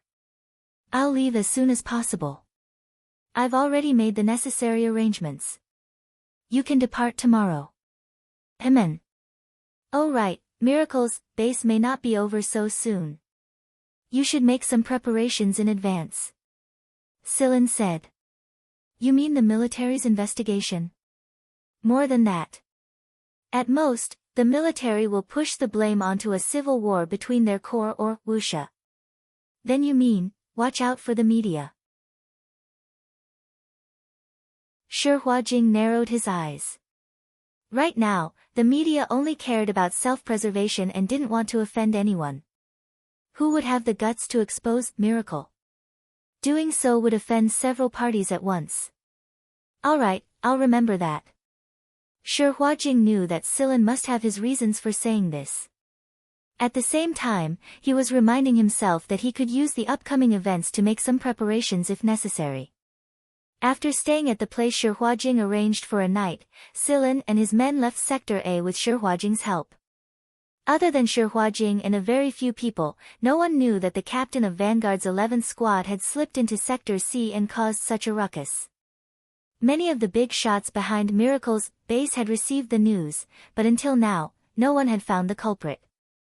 Some said that Wuxia's men were the culprit, and that the investigators who worked with Knight found traces of Judy's usual intrusion in the system. However, others said that Judy wouldn't be stupid enough to leave traces behind unless she did it on purpose. Judging from the situation this time, she must have been set up. However, even if she was set up, it couldn't be denied that Judy had hacked into the base's system. It didn't matter who had attacked or released the virus before Knight and his men arrived at Miracle's base. The ones who had bombed the base in the end were the people of the 1st, 3rd, 4th, and 7th legions. After this, there would definitely be another battle between the 8 legions. On the day Mo Hung left Sector A with Silin, Mo Qing stared at the message on the screen in a certain war zone commander's office in the 7th Legion of Sector C. He was speechless for a long time. There was a sentence on the screen in front of Mo Qing, and it was a text message formed after 3 layers of decoding. It was written in Mo Heng's usual coding style, and Mo Qing was very familiar with it. However, what made Mo Qing speechless was the content of the message. After Mo Hung was taken away from 7 Lights by the people from Miracle, Mo Qing had been handling the situation calmly on the surface, but he was actually anxious inside. He did as his old master wished and ignored Miracle's threats, but not a single day had gone by where he could be at ease. He learned about Knight's operation later on, but the news Knight asked C.I. Jincheng to bring back worried him a little. You didn't find him? Commander Mo's hanging heart rose even higher than before. Until he saw the message in front of him, I'm safe and sound. Don't worry about me, father. If it was anyone else who saw this message, they would interpret it as, son, I'm very safe right now. Don't worry, there's no need to restrain yourself. Just fight. However, according to Mo Qing's understanding of his old man, it should be, son, you have a lot of things to do, so don't worry about me. I'll go back when I'm done playing. Commander Mo felt a headache coming on when he saw the message. His old man really was a worrisome person. On the other side, Silin and the others had left Sector C under Shihua arrangements and finally returned to the 11th Squad starship. Mo Hang's plan was exactly the same as Mo Qing's. He was going to stay with Silin's 11th Squad for the time being. It wasn't safe to go anywhere right now, so he might as well stay with his disciple. At least he could spar with his disciple when he felt depressed.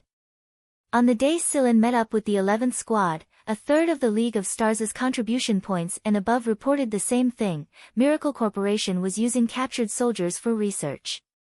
Moreover, there were several videos, all of which were rather tragic images of the experimental process. Along with these videos, there were also explanations of the various drugs used in the experimental process.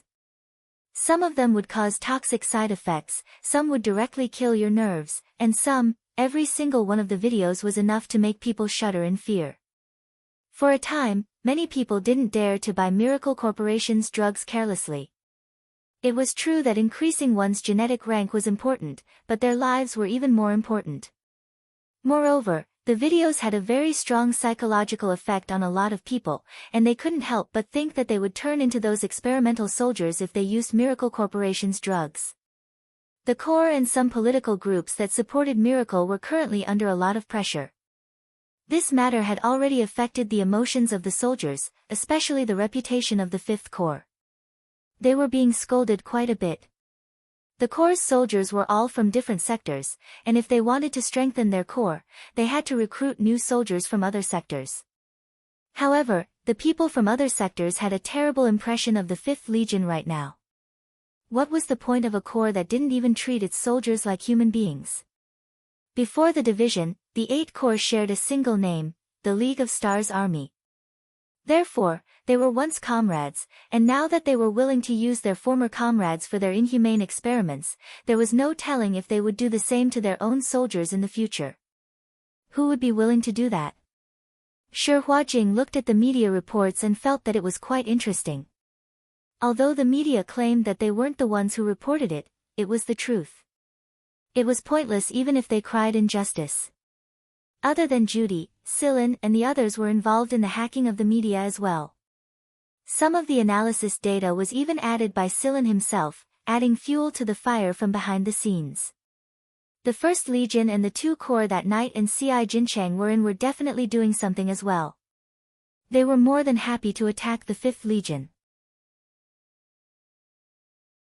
Just as Silin was paying attention to this debate, he received a call from Lung.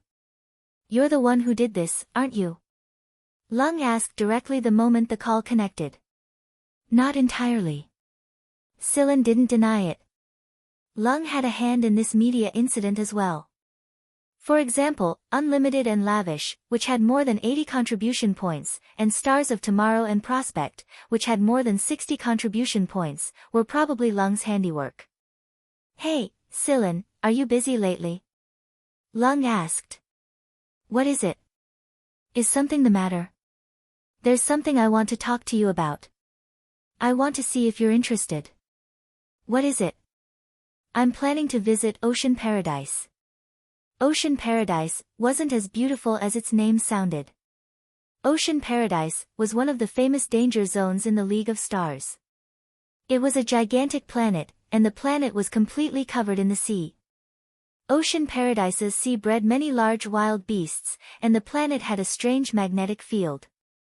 Many aircrafts couldn't get close to the planet at all, and all electronic devices would malfunction the moment they got close to it. Even though there were many miraculous and rare minerals in Ocean Paradise, not many people went there, and there were even fewer who could return safely. Even the 4 great hunter regiments didn't want to go there. That was why Silin was very surprised when he heard Lung's words. "What are you going there for?" "I want to find something there. I can't bring too many people, and I can't attract attention." Silin thinks for a moment. He really wanted to go there himself. When he told Lung about the place he wanted to go, he mentioned Ocean Paradise before. Lung remembered the conversation at the time, and that was why he told him about it. Moreover, the Andryara family was definitely capable of getting their hands on the most suitable equipment to travel to Ocean Paradise. This was a good opportunity for him. There were a couple of ores Scylla had been looking for but couldn't find in Ocean Paradise for a long time, so it was a great opportunity for him to go there. If he missed this opportunity, the 11th squad would never be able to go there with their current funds and equipment. Think about it first. I'm still making preparations, so just give me an answer in 3 days, Lung said. Ocean Paradise was a famous danger zone after all, and Lung didn't want Scylla to make a decision so easily. He needed to weigh the pros and cons first. Alright, I'll make the arrangements. After ending the call with Lung, Scylla decided that it would be best to bring Cheto and Hui Mao with him if he wanted to go to Ocean Paradise. Even Shu Sag wouldn't be able to make much use of his strength in an environment like Ocean Paradise. When he walked out of the room, Scylla ran into a frustrated Mo Hung. Ever since Sir Mo came to the 11th squad, he had been obsessed with playing chain stars against Shimu. However, he had never won a single one of them. He lost every time on the 5th level. Judging from his expression, it looked like he was stuck at the same place again. You're a captain at the end of the day, kid. Why are you acting like you're fine all the time? Come on, let's go assemble the parts. Mo Hung vented his frustration of losing the game directly on assembling the parts, and Scylla just so happened to run into the muzzle this time. Scylla and Mo Hung sat down at the table and started assembling the parts. When he was done, Scylla put the machine in his hands to the side and said, Master Mo, I'm going to visit Ocean Paradise. Snap! Mo Hung snapped the machine in his hands in half.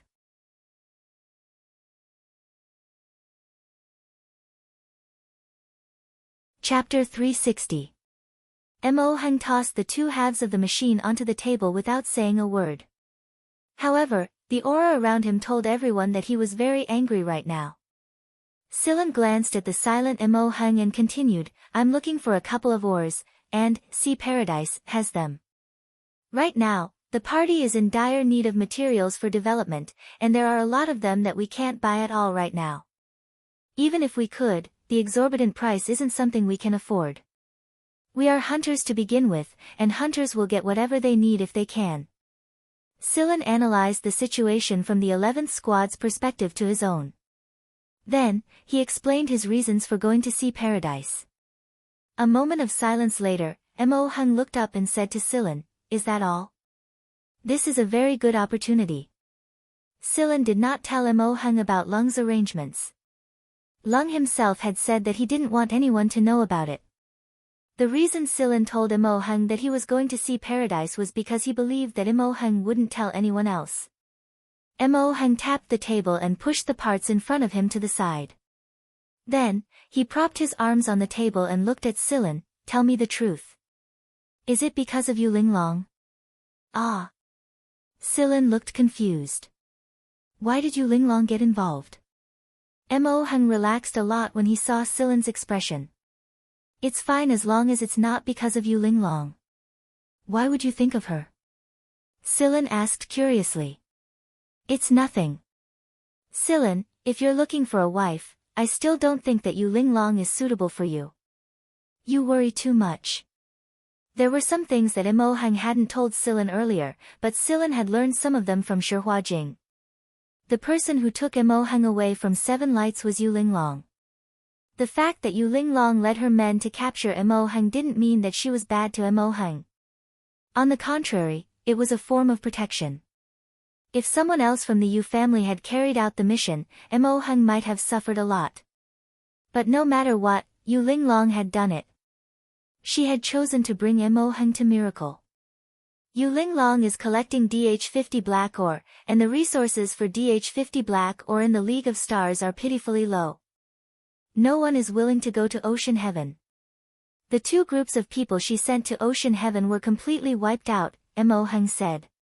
Not only was she explaining why she had asked those questions, but she was also telling Scylla that Sea Paradise was indeed a dangerous place, and it was best not to go there. But he also understood that once Scylla had made up his mind, there was nothing he could do to change his mind. Okay, I'll be careful. The DH-50 black ore was indeed a part of Silen's plan. But it had nothing to do with Yu Linglong. The ore was numbered DH-50 and was known as the Black Oregon. In fact, this ore wasn't really black. It was just that its blue color was too deep, so deep that it was hard to tell it was blue. Moreover, this ore didn't have any other colors, so people always called it black ore. In a dark environment, the natural DH-50 black ore would sometimes emit a blue light spontaneously. Moreover, the light would follow a rhythm, as if it was breathing. Therefore, the DH-50 black ore was also known as the ghost of the sea. The older the DH-50 black ore, the faster its breathing rate. And when there was light in the environment, it would tightly absorb the light. This kind of ore would glow red under ultraviolet light. This was also one of the easiest ways to identify this ore. The DH-50 black ore was very hard and was mostly used in space equipment, as well as some aircrafts and aircraft. The alloy of the DH-50 black ore was added to the material, making it several times harder than before. It was perfect for defense. Hearing Silen's calm tone that made people want to slap him, Emohan got up and slammed the table. What's the use of being careful? Don't you know that the magnetic field of Sea Paradise has been getting weirder and weirder? A few decades ago, we could still use some equipment to investigate it, but now we can't get close at all. Also, from the changes in the magnetic field, the sea beasts there must be stronger. If you go in, you'll only have limited weapons. If you run into the sea beasts, you won't even be enough to fill the gaps between their teeth. Mo Hung hadn't actually been to Sea Paradise, but there were people from the League of Stars Research Institute who specialized in Sea Paradise. Mo Hung had learned about this famous dangerous place from them. Silen paused. He didn't directly answer the question about the magnetic field and the sea beasts. Instead, he asked, "Do you know the star hunter Osculos?" "Although I'm not a hunter, I've heard of Osculos's famous old man. The main material for Osculos's knife was found in Sea Paradise, but he went looking for it himself. I've never heard of anyone else who found the same material." As expected. It was just as Silen had guessed. "You've already made up your mind, so I can't change it. However, you have to know your limits. Don't try to show off. Finding the ores is secondary, the most important thing is to stay alive." I know. "Oh right, Master Mo, if I can find some good materials, will you help us build a fighter?" Mo Hung raised an eyebrow. "Is that what you're thinking, kid? That's not the main point. But I do want the 11th squad to have their own fighter." It wasn't hard to get a fighter, but it wasn't easy to get a good one, especially one that was suitable for a hunter. "Alright, I'll definitely help you when you come back safely. Consider it a contribution to your squad. I can't just stay here for nothing." Mo Hung felt an itch in his heart. Ever since he found out about Shikai and Shimu, he'd been looking forward to working with them. That way, he'd be able to get to know Shikai and Shimu better. The two of them, especially that white-haired brat, had piqued his interest. After chatting with Mo Hung for a bit, Silen went to check on the other squad members. The newcomers assimilated into the team very quickly. A hunter's teamwork was forged through continuous quests, and while Silen was gone, the rest of the 11th squad worked well together during their quests without any hiccups. Tang Qiuqiu could already use the Purgatory Thunder Snake E very well, but she couldn't use the Purgatory Thunder Snake K just yet. She couldn't control the Purgatory Thunder Snake K with her current physical condition. Silen had collected some relevant information while he was at Miracle's base, and he was trying to think of a solution for Tang Qiuqiu. "There's a fight going on over at the division." Yudi handed a new report to Silen. Thanks to the media, the 5th Division and the forces behind Miracle were under a lot of pressure. After a period of suppression, they finally erupted. In fact, everyone in the division was ready to go to war at any moment. It was just that they didn't have the opportunity to do so. Miracle's incident gave them an excuse to start a war. Sector C isn't the only sector that's affected by the war. Some local government forces are joining the fray as well. A lot of hunter regiments are avoiding the war, so why don't we find a quieter place to hide for a while? Yudi asked. Where's the mission schedule we gave you last time? Sillin asked. I'll give it to you. Yudi passed the list to Sillin. Most of the missions on the list were located in secluded places, and only a few of them had been completed so far. Sillin wanted the 11th squad to complete the follow-up missions and avoid the war while doing so. Sillin circled a few missions and marked them with a different symbol. Then, he passed them back to Yudi. I'll be heading out again soon. Let's rest for a while, and then we'll start following the missions listed on the list. The circled missions will take priority, and if I'm not back by then, you may continue following the marked missions. You're going out again? Yudi exclaimed. He had been a hunter for a long time, but he had never met a captain like Sillin before. Yeah, I'm going to look for something useful for our development. Where are you going? See Paradise. Yudi held his forehead. No wonder Sillin didn't want the 11th squad to participate in the war. He was going to that dangerous land. Is the plan ready? Yudi asked. All right, I'll leave in 10 days. Sillin had already contacted Lung, and according to the ephemeris, Sillin would visit Sector H 10 days later to find Lung. Of course, Sillin wouldn't be idle during these 10 days. While Sillin and Yudi were discussing their future plans, a figure suddenly ran out from the corner of the passage. When he saw Sillin and Yudi, he hurriedly came to a halt, paused for a moment, and jogged towards Sillin. Mogaz and Carrie also came to a halt and let out a dry chuckle. Then, they turned around and ran away. Oh, Commander, Lieutenant Commander. You're all here. The figure running at the front hurriedly ran toward them like they were their saviors. Sillin looked at the man standing in front of him who looked a little reserved just like him. No, he should call it a robot. This robot was Sillin's substitute, X7.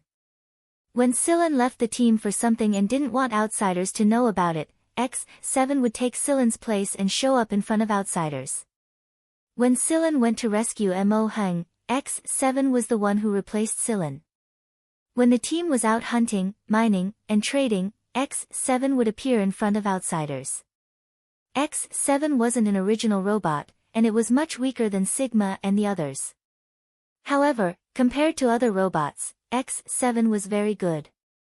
Among the new batch of X-series robots Shikai created, X7 was the only one with a free attribute. It was a random change in programming, and its occurrence rate was less than 1 in 1,000. That was why Shikai almost burst into tears when he saw the robot with the serial number X7. It was the closest robot he had ever created to an original robot. X7's appearance forced Shikai to cancel the substitute robot he had prepared for Sillin. After all, a robot that was closer to an original would be a lot more convincing in front of outsiders.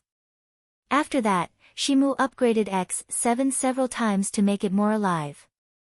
Although it didn't have the terrifying learning ability and self-awareness of Sigma and the others, it was still a rare trait among robots. That was why X7 became Sillin's full-time substitute in the 11th squad. When X7 was outside, it would activate a set of procedures that made it look very similar to Sillin's personality. Coupled with the fact that they looked exactly the same, no one noticed anything amiss even when they were doing business at the trading center. However, unlike Celine, the real leader, when there were no outsiders around, X7 would always be bullied by the other team members. Carrie and the others even made it do funny faces because it was too difficult to make Sillin do that, so no one dared to mess with Sillin. Little Seven, what do they usually make you do? Sillin asked. X7 searched through its program records and answered, make faces, sing love songs, walk upside down, break dance, Sillin. Ahem, actually, everyone was just joking around to relax a little, Yudi said weakly. Should I be glad that they didn't make X7 do striptease and pole dance then? Yudi fell silent. He thought, Carrie, you guys better pray for yourselves. X7 put on an innocent face and said, Captain, Moon said he's going to finish the program soon, and I'm going to upgrade it. Sillin looked at Yudi. Yudi remained silent. Good luck to you too. That day, Carrie and Mogaz were summoned by Sillin to the training ground for a good sparring. Ayu's newly created visual imaging tool for viewing small X-rays was confiscated from him. Moon tried to persuade Sillin to get the imaging tool back, but the only response he got was a closed door. Sillin wanted to solve Tang Qiuqiu's problem before he went to Lung. To be on the safe side, he didn't want to go too extreme.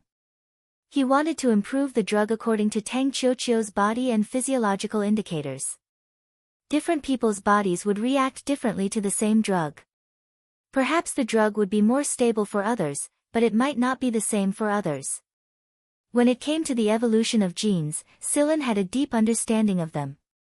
There were things that needed to be paid attention to during the evolution process, such as the activation of the gene silencing region, the rate of DNA unwinding and the degree of helicization, and the assembly of genes and proteins under the stimulation of drugs. Sillin did not want to play around with Tang Qiuqiu's life, so he was extremely careful with every step he took. He would only proceed to the next step after he was certain that this step would not cause serious harm to Tang Qiuqiu. During this time, Tang Qiuqiu also stayed in the workshop. After Sillin gave Tang Qiuqiu the first injection, he observed Tang Qiuqiu's reaction. There would still be pain caused by the body's rejection, but it would be fine as long as she endured it. Apart from this, nothing unexpected happened. The first step was to wait for Tang Qiuqiu to adapt, and then Sillin would carry out the second injection. Then, he would use the drug to induce genetic evolution step by step. He didn't want it to be fast, but stable. On the 10th day, Tang Qiuqiu received the third injection, and her gene rank had gradually evolved to B rank. Let's do this for now. When the gene is completely stable, you can start developing your current gene rank. The better the foundation, the easier the next step of evolution. Your gene was already very good when it was C rank, unlike some people. Although they were also C rank, they couldn't withstand such an induced evolution process. So, you should be glad, but you can't relax, Sillin said to the excited Tang Qiuqiu. I know. Tang Qiuqiu looked at the B on the machine, especially excited. After leaving the workshop, Tang Qiuqiu couldn't wait to go to the shooting room to test her skills. In the past, she felt that controlling the Purgatory Thunder Snake E was her limit, but now she realized that she could easily control the gun. Sillin gave the K to Tang Qiuqiu. She might not be able to control it well, but she could use it to train herself and feel the limits of her body. When Sillin finally came out, Moon followed beside Sillin with a pitiful look. You want your tools back? Sillin asked. Yes. Moon nodded quickly. The materials he had were only enough to create a set of recording tools. After Sillin took them away, there was nothing else he could do. Come here. Sillin waved his hand and asked Moon to follow him into the lounge. Moon's tools were placed in Sillin's lounge. As soon as he entered, Moon grabbed the pile of tools, silently telling Sillin, I won't let go no matter what. Moon, what is the God's tear in Olillo's cage that represents reform? Sillin asked. The God's tear was one of the 5 Olillos. Back then, Sillin had obtained a star map fragment called the God's tear from Gaydar, but he never had the chance to give it to Lung. This time, he might as well give it to Lung. However, Sillin had a feeling that Lung's operation this time was probably related to the God's tear. The God's tear. Moon's arm didn't loosen its grip on the pile of tools. He turned his head and narrowed the blue bar on his face. It's a kind of medicine. Medicine? Yes, it's a medicine that allows the throat to split into a special organ. The Shi family created it after studying a large number of sea beasts. However, the medicine isn't very effective if it's used by the general population. If it's used by some of the ancient races in Sector H, the effect will be much better, and the success rate of splitting will be much higher. Moon told Sillin about the God's tear briefly, but he didn't know any more details than that. This was because the 5 robots weren't even born when the God's tier was created. After learning the information he needed, Sillin prepared to depart. He had already arranged everything here at the 11th squad, and he had X7 as his substitute. He didn't have to worry about anyone noticing that the 11th squad's commander had left the squad. Bringing Cheto and Hui Mao with him, Sillin headed to the place Lung told him about at Sector H. At a tall building at the city center of a prosperous planet in Sector H, Sillin walked into a room. On the sofa in the living room, young Master Lung occupied the entire sofa and sat there casually. "Long time no see, old friend." Lung stood up and bumped fists with Sillin. Then, he pointed at the seat next to him and motioned for Sillin to sit down. He then took out a plate of fish biscuits he had prepared beforehand and placed it on the table for Hui Mao to grind his teeth. After checking the time, Lung said to Sillin, "Wait a little longer. Someone's coming. My grandpa sent them." The people around the famous old fox in the Star Alliance were definitely not simple. He wondered if he would become like that famous old fox because of what he had seen and heard. Half an hour later, a serious-looking man dressed in formal attire and carrying a black suitcase walked into the room. When Lung saw the man, he sat down on the sofa and greeted him. "Aha, you must be Ying Weiji, one of the old master's top 10 bodyguards, am I right?" The serious-looking Ying Weiji looked at Lung and answered, "My name is Ying Weiji, young master." "Not Ji, right?" Sillin. As expected, the personality of the Andryra family's bodyguards couldn't be judged by appearances.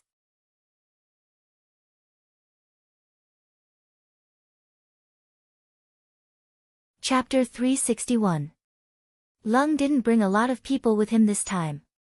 Just like he said, he didn't want to make it public this time. When Sillin arrived, there were 2 other people in the room other than Lung. However, both of them were playing games, and they only glanced at Sillin when he came in. Including Ying Weiji, Sillin only saw 3 subordinates from the Andryra family. The little old man Berzet didn't follow them. In many people's eyes, Berzet was Lung's personal butler. Therefore, compared to Lung who was always unreliable, more people would pay attention to Berzet's movements and speculate Lung's movements. This time, Berzet didn't follow them, most likely because he was doing some cover-up to prevent others from discovering Lung's true intentions. "You're only bringing 3 people." Sillin looked at Lung. Sea Paradise was a famous danger zone after all. This wasn't the same as when they went to Sector S back then, where only 2 people with good equipment would suffice. Furthermore, they were about to go to Sea Paradise, a place that even the 4 great hunter regiments avoided. Compared to Andrea's usual style of doing things, Lung had brought a little too few people with him this time. Lung scratched his hair that looked like a chicken nest from sleep and said, "There are a few more. Not including you, I'm bringing 10 people in total." These 10 people were the most suitable people to go to Sea Paradise. They were completely trustworthy and strong. Normally, their combat strength might not be able to rank among the top few in the Andryra family, but in a seawater environment, it was hard to say. Lung looked at Cheto who was sitting quietly at the side and Hui Mao who was squatting on the table and chewing fish biscuits. He said, "Why do I feel like the 10 people I'm bringing are inferior to the 2 you're bringing?" The moment Lung said this, the 2 people who were playing games looked up at Cheto and Hui Mao at the same time. Not far away, Ying Weiji who was arranging the things inside his suitcase also stopped what he was doing. 3 pairs of probing eyes shot straight at Cheto and Hui Mao, but of the 2 people they were looking at, one was still sitting quietly and reading the news with a local newspaper in his hand, and the other was eating with a mouth full of crumbs. He didn't even raise his head, and his ears only moved slightly when the 3 pairs of eyes looked at him. Right at this moment, another 3 people came in through the door. They were 3 of the 10 people Lung had prepared to bring this time. Just now, these 3 people went out to buy things. Among the 3 of them, there was one that Sillin had a slight impression of. It was a tamer that he had fought before. Sillin remembered that this tamer was very fast in the sea, and he was not an ordinary human. Sillin remembered that this person had revealed his tentacles when he was swimming at high speed in the sea. When Pescado walked through the door, he felt that the atmosphere was a little off. There were two people he didn't know, and his companion was looking at one of them with inquisitive and dissatisfied eyes. Why does the cat on the table look so familiar? Gradually, Pescado's expression grew weirder and weirder. Finally, he asked Lung, "Young master, could this cat be?" Lung waved his hand and introduced them to everyone. "Come, let me make a grand introduction. This is my brother Silin, this is Wheeze, and this is Cheto." The rest of the people rolled their eyes. What kind of introduction is this? All he said was his name and nothing else. Everyone was familiar with the name Silin. After all, they had followed Lung for a long time, and they knew a lot of things about him. However, the name Cheto was a lot more unfamiliar to them. As for Pescado, he was certain that the Silin in front of him was the same person he used to know. Pescado knew very well what Silin was capable of, so he didn't think that Silin would be a burden to them.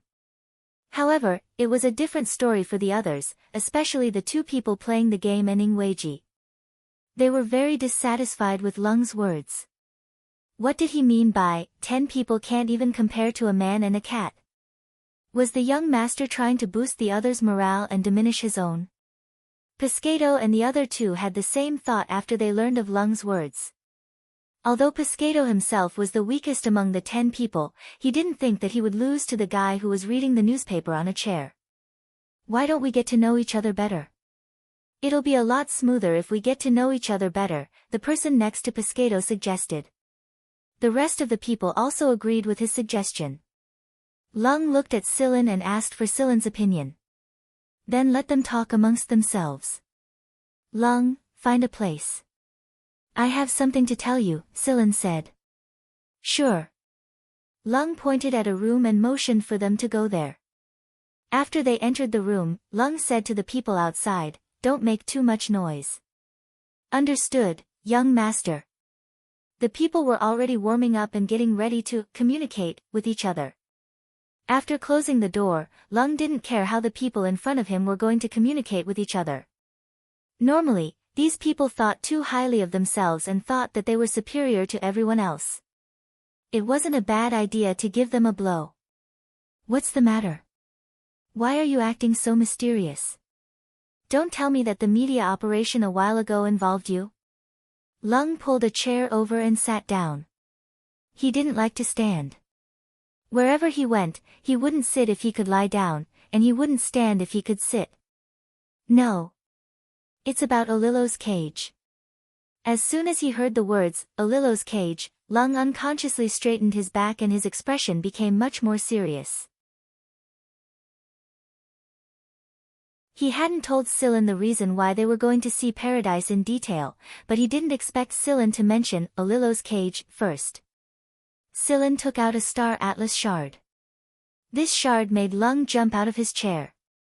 God, God, God, God's tear. Fuck. It's really the God's tear. Lung carefully picked up the shard that Silin took out and looked at Silin. Are you really going to give this to our Andryra family? Yes. This thing means a lot to you guys, but it won't be of much use to me, Silin replied. Because of Lung, Silin and the Andryra family were now allies. Although the Andryra family would give him some face because of Lung, they had to earn it themselves. Taking out this Star Atlas would not only help Lung and the Andryra family behind him, but it would also make the old fox behind the Andryra family pay more attention to the 11th Squadron. Lung rearranged his surroundings. After making sure he wouldn't attract any attention, he took out a shard of his own. This shard had been in the hands of the Andryra family for a long time, but they hadn't been able to find the other shards. If it weren't for the fact that the situation in the League of Stars was getting stranger and stranger, Lung wouldn't have decided to use this incomplete shard to find the God's Tear. Before this, they had only speculated that the God's Tear might be in Sea Paradise. Lung had brought this incomplete shard to Sea Paradise just to give it a try. To be honest, everyone in the Andryra family knew about this, including the old fox Andryra Phocos, didn't think that Lung would be able to find the God's Tear this time. Therefore, when Phocos found out that Lung was going to Sea Paradise, he gave Lung a time limit of 100 days. Once the 100 days were up, Lung had to go back immediately. He wasn't allowed to stay in a dangerous place like Sea Paradise anymore. Phocas didn't just send Lung to help protect him, but also to supervise him. If Lung didn't want to pack up and go home when the time was up, Phocas would use force to drag him back. I didn't expect this. There were only 2 shards of the god's tear. Many of the core members of the Andryra family knew about this. However, because there were only 2, it was extremely difficult to find the other one. Therefore, Lung would never have thought that he would be able to see the other shard that the entire Andryra family had been looking forward to for so many years. Lung didn't ask Sillin about the origin of this shard. This was a taboo. Those who had Olilo's shard would never speak about it, and they didn't want others to find it. Therefore, as long as Sillin didn't say anything, Lung wouldn't ask. He was already satisfied to be able to obtain another shard. Lung's eyes lit up. He put the 2 shards together. Because he was too excited, his hands were trembling. After the shards combined, a complete image of the star map flashed. The appearance of the god's tear wasn't as complicated as the shortcut.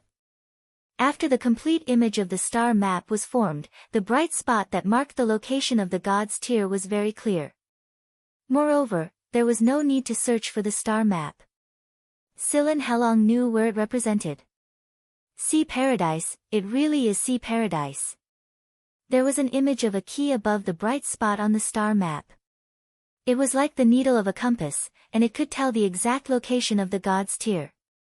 This meant that Lung's operation this time was no longer a probing operation.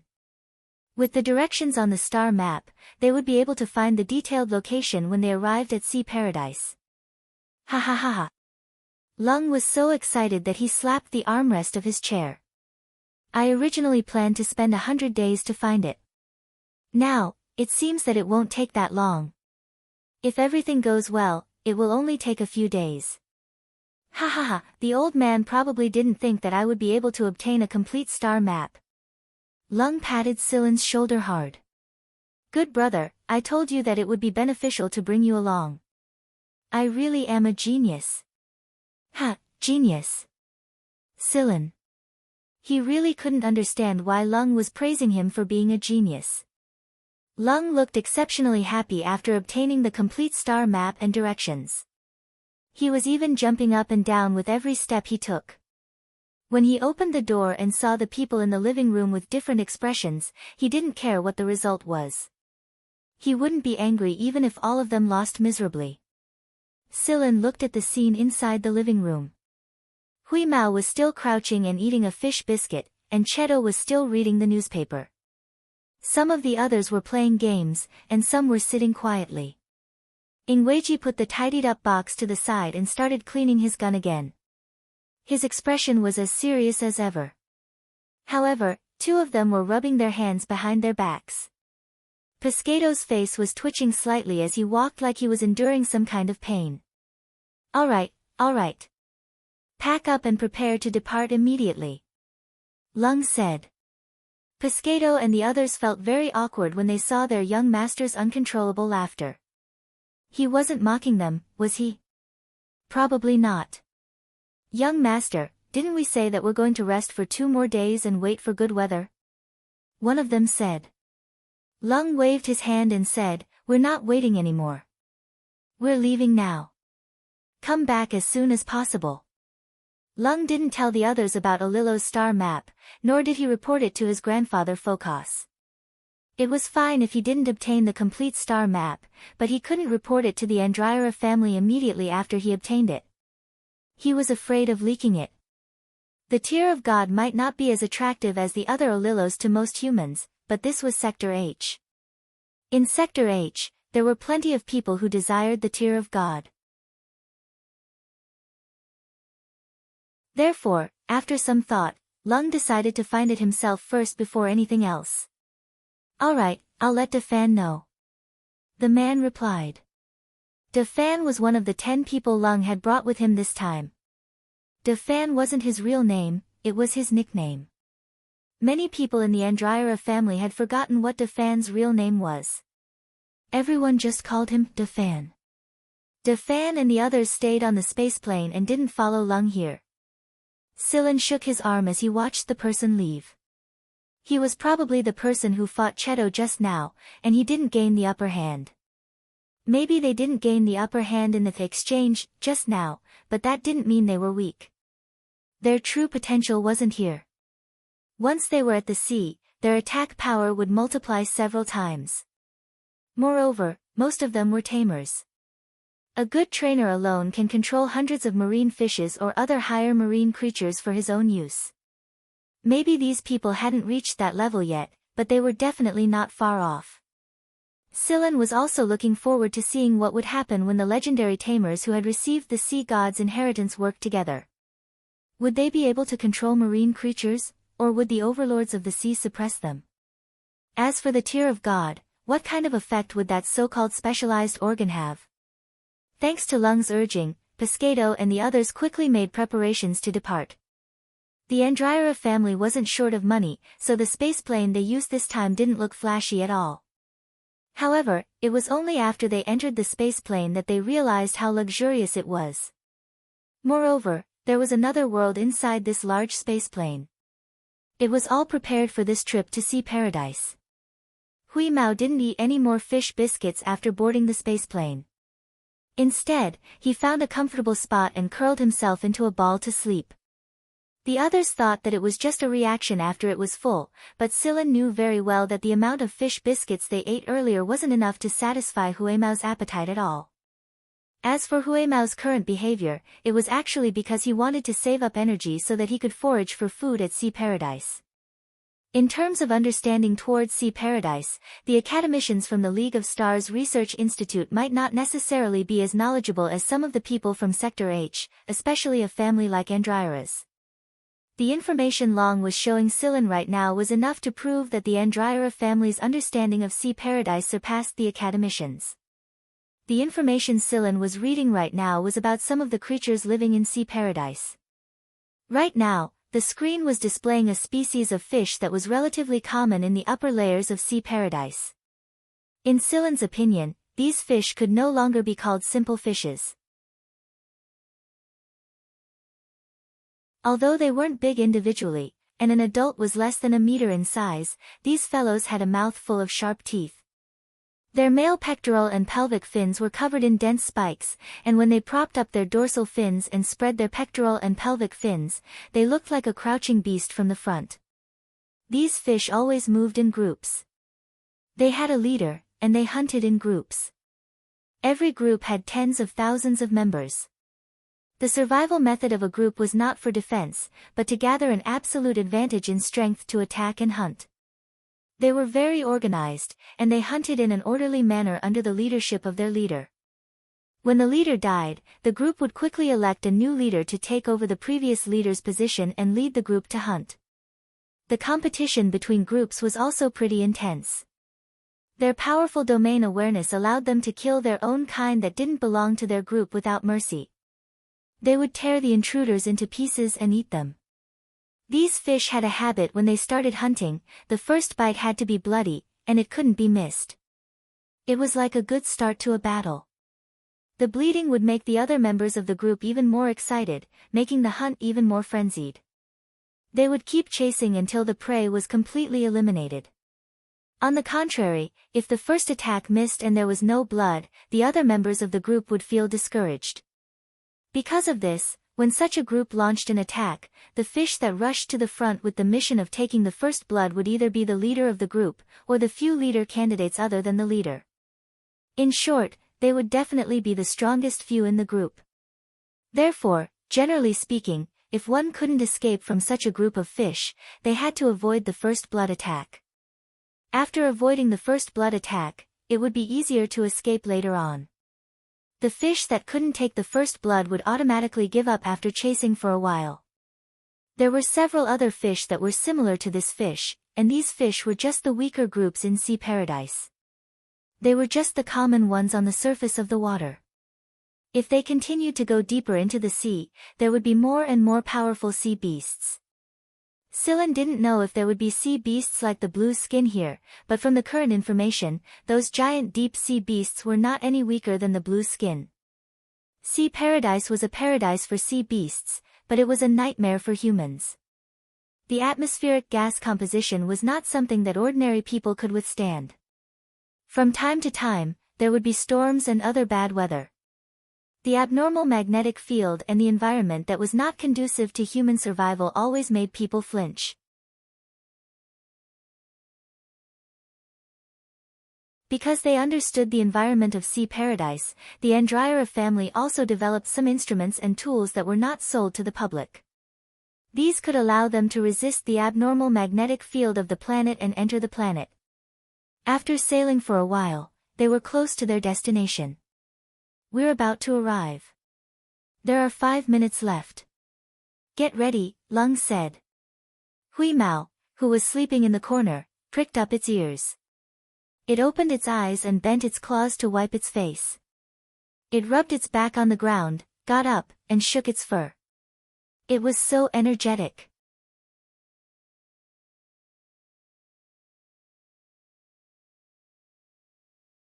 Chapter 362. From space, Sea Paradise looked like a huge deep blue sphere. The blue color looked a little eerie, and it felt as if a pair of deep eyes were staring at them and trying to awaken the fear in their hearts.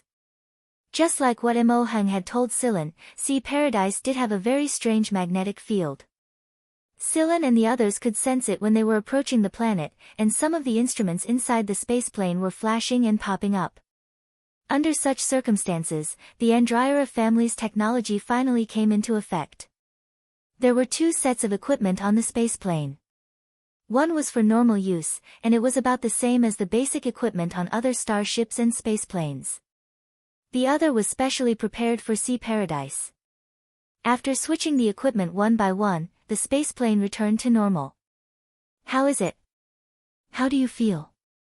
Scylla asked Cheto. As for Hui Mao, the way he was staring at the display screen was enough to tell that he was completely fine and in high spirits. It's fine. Although the magnetic field affects most machines, it doesn't affect us much. It's because we are individuals who can control ourselves, and those machines can't. However, the second set of instruments the Andryra family has is very special. The machine language they speak is different from normal machines, and I can learn a lot from them, Cheto replied. That's good. Since Cheto wasn't affected by the planet's unusual magnetic field, Scylla was relieved. Cheto was a great help, and Scylla would have to spend a lot of effort without him. Wheeze, don't act on your own when we enter the planet, Scylla instructed. MN. Wheeze didn't even look back as it crouched next to the giant display screen and watched the blue planet grow closer and closer. Its tail curled into an arc and swung back and forth. It was obvious that it was thinking of something again. Scylla pinched one of Hui Mao's ears and asked, "Did you really hear that?" "Yes, I did." Hui Mao promised. "Scylla, get ready. We're about to enter the planet," Faramir called out. The blue light was getting closer and closer. The spaceplane was a little bumpy as it entered the atmosphere. The effect of the abnormal magnetic field was the strongest at this time, so it was normal for a spaceplane to be in such a situation. That was why Lung had told everyone to be prepared. Otherwise, if they were not careful, they would be tossed to God knows where. The monitor in the control room showed the analysis of the outside environment by the instrument. The air composition was indeed not something that ordinary people could withstand. Even people with good physical fitness and A-rank genes might not be able to survive for more than half a day without the help of breathing equipment. As the entire planet was covered by the ocean, the humidity in the air was very high. Some of the ocean's surface would form a thin layer of clouds and fog. Aside from these thin layers of clouds and fog, Ocean Paradise's blue color was even deeper. Looking down from above, it looked like a boundless deep blue abyss. The equipment had already been distributed, and now everyone was organizing and changing their equipment. Scylla put on protective clothing and a breathing mask. The protective clothing was a product of the Andryra family's own invention. It was suitable for underwater activities, and its resistance to pressure was excellent. The protective clothing looked like a normal diving suit when it wasn't fully unfurled, but once it was unfurled in the ocean, one would realize that it was different from a normal diving suit. Cheto, don't you need to wear these? Pescado and the others who were putting on the protective gear stared at the motionless Cheto in puzzlement. Even if they had to take off the protective gear and enter the adaptation period after landing, they couldn't just not put it on right now. No one could guarantee that they would be able to land safely later, and if things didn't go smoothly, they wouldn't have the time to adapt once they rushed out. I don't need it, Cheto replied. Pescado and the others wore strange looks on their faces.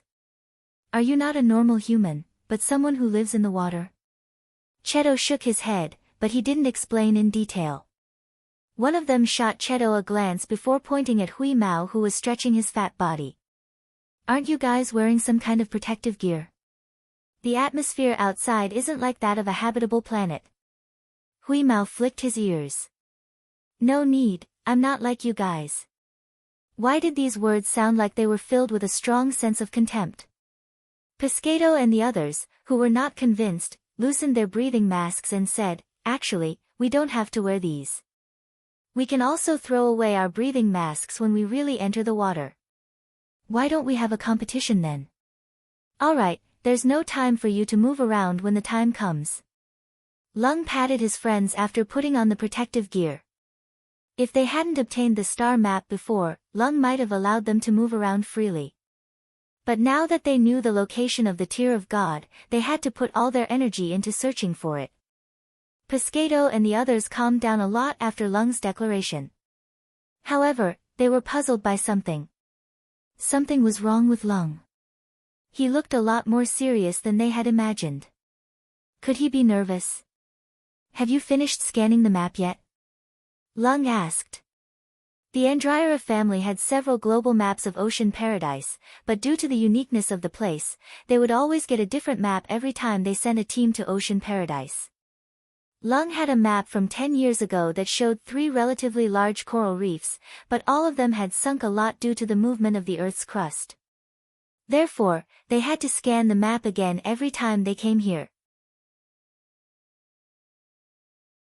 Although the second set of equipment could withstand the abnormal magnetic field, it was accompanied by a much slower calculation speed. It took almost 20 minutes to scan and draw the map. If it were in a normal environment, it would have taken less than a minute to get a fairly accurate map. Young master, there's a atoll near the coordinates you've given us. It's not big, about 1 kilometer in diameter, and there's a warm current passing through it. The salinity of the seawater is high, and I'm afraid that a few species of fish and sea beasts will appear there on a large scale. Lung pondered over his next plan while listening to his subordinate's report. The old man's previous plan definitely couldn't be used, and the coordinates that Lung had given them were not the ones they had planned beforehand. Therefore, it would be a problem for them to land and rest there. There was only one atoll in the sea around the place that the star map was pointing at. Perhaps this atoll was already very big in the eyes of many people, but for Lung and the others, this atoll was still too small. This was because they had to take into account the sea beasts that lived on the atoll and the surrounding fishes. Just like many large animals on land, the coral reefs were also filled with the territories of all kinds of sea beasts. Those ferocious fellows were not willing to give up even the slightest bit of their territory.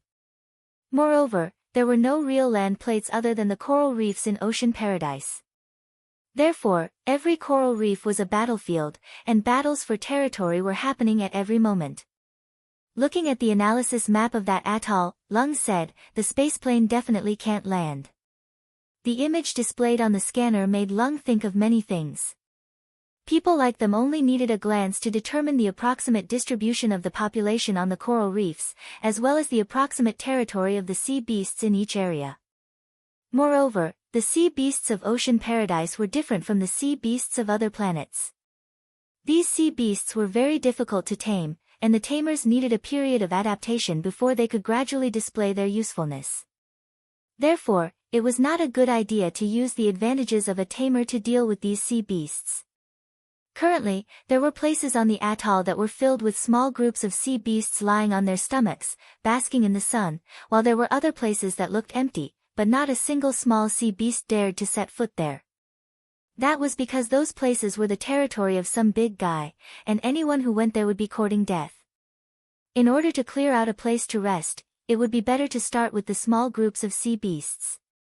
Lung was just about to order his subordinates to use their weapons to clear out a place when Hui Mao jumped onto Silen's shoulder and looked at Lung.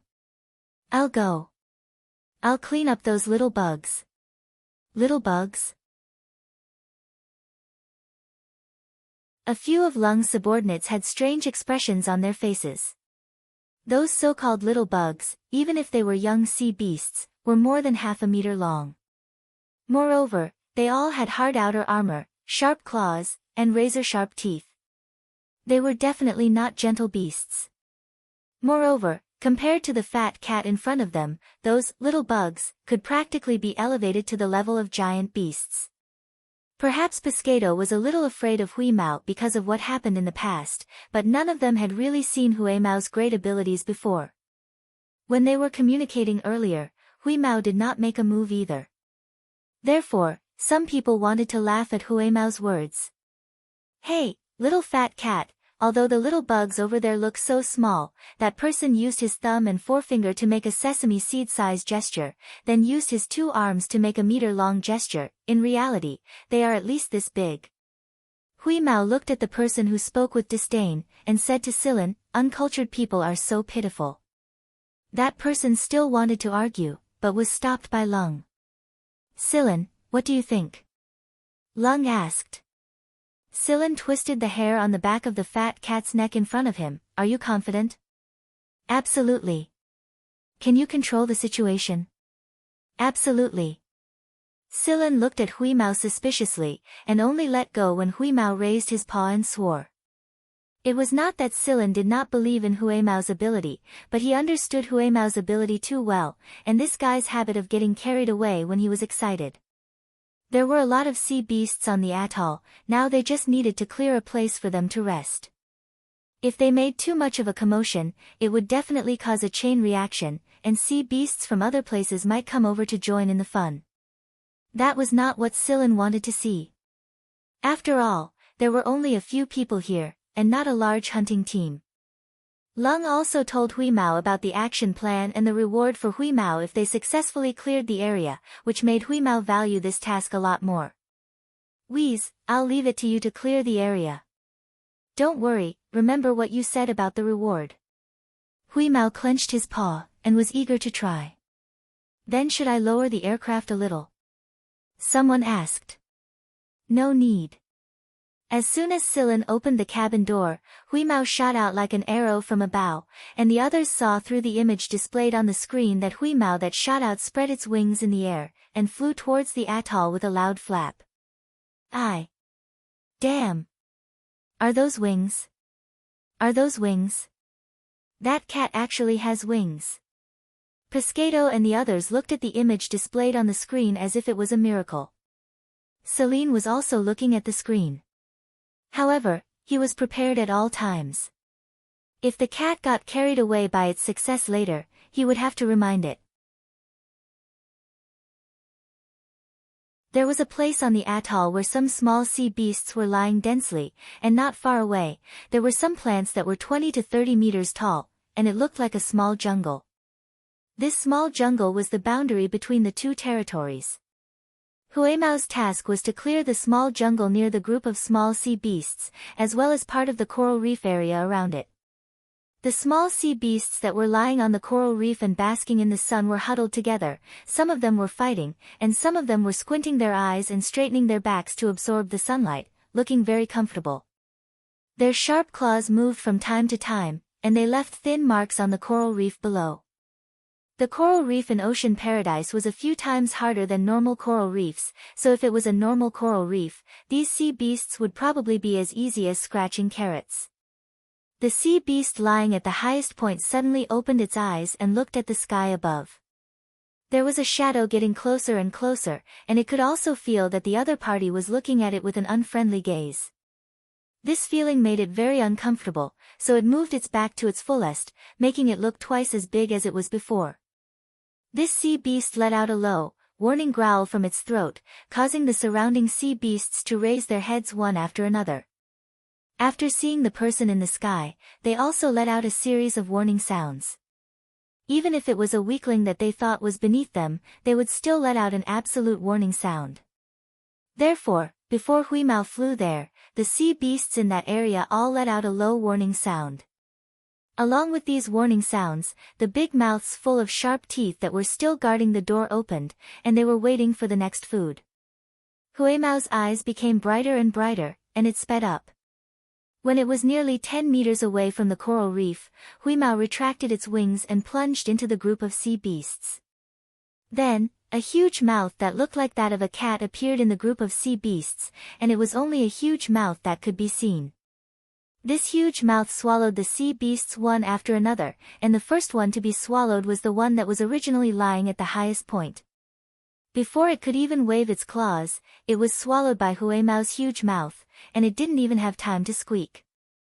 In the aircraft in the air, in front of the display screen, Pescado and the others were shocked at first, but then they fell silent. They suddenly realized that this cat was not as harmless as it looked.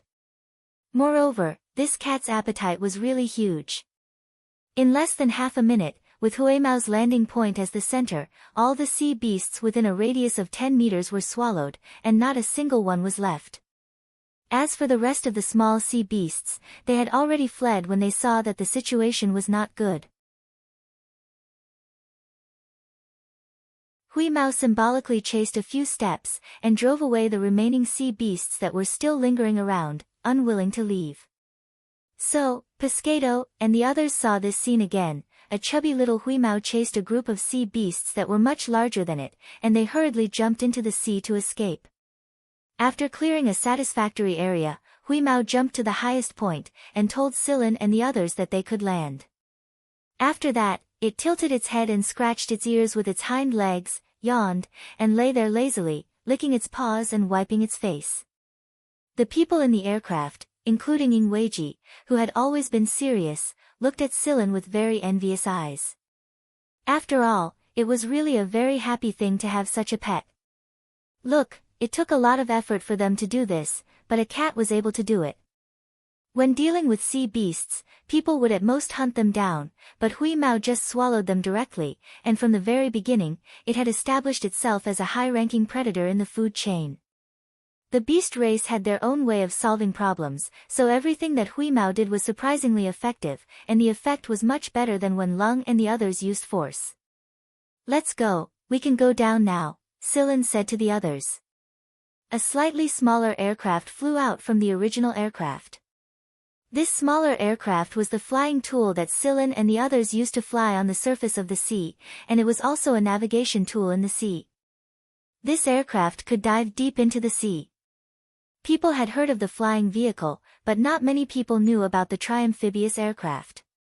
The triamphibious aircraft were extremely expensive to build. They could dive deep into the sea as a submarine, travel between star zones as a normal aircraft, and even run on land as a small mobile base. The cost of the one that Lung and the others were piloting right now was even higher. A triamphibious aircraft that could resist the abnormal magnetic field was extremely rare. This triamphibious aircraft landed in the coral reef area that Huimao had cleared out. There was still a group of sea beasts wandering around in the area, paying attention to the movements of Silin and the others. Their two front claws moved forward a little, but they pulled back in the next moment. Huimao bared his teeth in that direction, and the sea beasts hurriedly jumped into the sea and ran away. "Let's rest here for a bit, and let our bodies adapt to the environment here," Lung said. After using the apparatus to measure the surrounding environment, Lung took off his mask and the protective suit he was wearing. He slowly stretched his body and moved his limbs. Silin had always known that Lung wasn't a normal human, but he didn't expect him to be able to endure in this kind of atmospheric environment. This is the advantage of people like us. We have a sense of familiarity with the environment of the sea. "Although it's a little difficult here, we'll get used to it after a while," Lung said. After Lung, the rest of the group also took off their masks one after another. However, two of them put them on every once in a while. Their ability to adapt to this kind of atmospheric environment wasn't as good as the others. Sillin also gave it a try. It was true that he wasn't used to this kind of atmospheric environment, but it was fine. He endured it a little longer than the average person, and it would definitely take him a lot more time to adapt to it completely than Lung and the others. Hui Mao couldn't stay idle after a while. It jumped left and right, and even searched for some sea beast eggs on the coral reefs for a change of pace. Sillin allowed it to do whatever it wanted as long as it didn't provoke other sea beasts on its own. Cheto was collecting some data and recording the unusual scenery around them. Sillin took off his protective suit and felt the different air pressure in the air. Then, he started moving his limbs just like Lung and the others. This was the advantage of his constitution. A normal person's blood vessels would have burst already. Sillin was stretching his legs when he heard a cat's meow from the forest. Oh my meow, there's a treasure.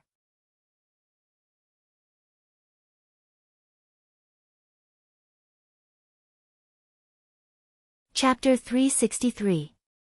Sillin followed the sound and saw Hui Mao squatting in front of a plant, his claws digging into the reef next to the plant. Rumble, a small round ball rolled out as Hui Mao retracted his claws. It was the size of a pigeon egg, and was a bright blue. Sillin, I think this thing is worth a lot. Hui Mao bent his claws and fiddled with the crystal-like ball. Sillin picked up the ball and looked at it. It was cool to the touch, but not too cold. It had a faint plant fragrance, and it was very refreshing. Oh, I didn't think there would be something like this here. Lung walked over. People call it the guardian heart. Guardian heart? Hui Mao listened carefully. Lung's explanation made him feel that this crystal-like ball was really worth a lot of money. Yes, this is something that can only be found in some special areas of the sea. The quality of the guardian heart produced in sea heaven is the best, and the effect is also the best. Lung explained the origin and use of the guardian heart to Sillin and Hui Mao. This crystal-like ball was actually synthesized from the roots of some plants on the coral reef. Its purpose was to repel sea beasts and other beasts and insects that ate the plants. After the synthesis of the roots, the ball would slowly move towards the surface, but it would not come out. There would be many of these crystals around the plant near the surface. They would form a circle to protect the plant and repel some small sea beasts. As for the large sea beasts, even if they couldn't be repelled, they could make them lose their appetite for the plant and not bite it. The smell of the guardian heart is very comfortable to humans, but it's like something disgusting to the sea beasts. So when you see a plant on a coral reef full of sea beasts without any small sea beasts around it, it means that the plant's roots have synthesized the guardian heart. Strangely, many researchers have tried to synthesize the medicine from these crystals, but the results were not ideal. So the natural crystal's price in the market has always been very high. The guardian heart from sea heaven has always been the most expensive of these crystals. If it was this one, it would probably fetch a price of 6 to 7 digits. We can dig more of these things, but if they aren't fully formed and haven't been moved to the surface, we don't need to dig them. Leave them for the plants to chase away sea beasts. Lung's last sentence was directed at Hui Mao. Looking at Hui Mao's eyes that were growing brighter and brighter, especially when he heard the words, very valuable, those cat eyes were especially bright. While they were talking, Cheto walked over from the other side of the room. There are a lot of hallucinogenic substances in the seawater. The indigenous creatures can develop resistance to them, but outsiders can't. Cheto showed some analysis data to Sillin and mentioned the distribution of the sea beasts living on the coral reefs. The sea beasts and some of the fish in the sea can't be eaten directly, Lung said. Suddenly, he recalled that Hui Mao ate a big meal when he was cleaning up this area.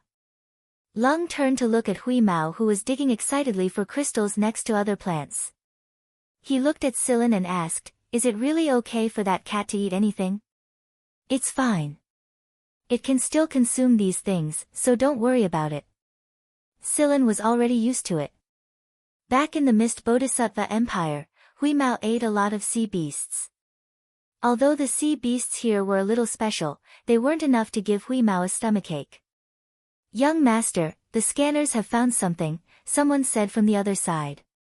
After landing on the atoll, Lung's subordinates quickly put their scanners into the seawater to investigate the situation around them.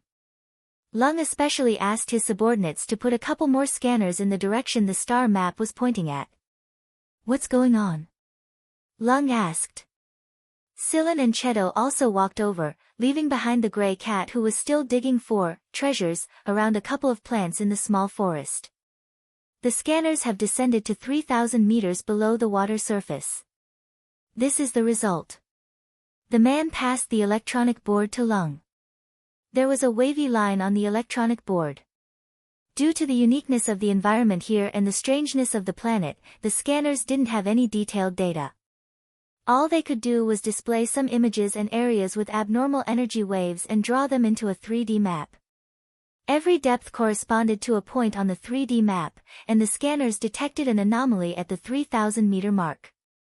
From that point on, the color of the 3D map began to change.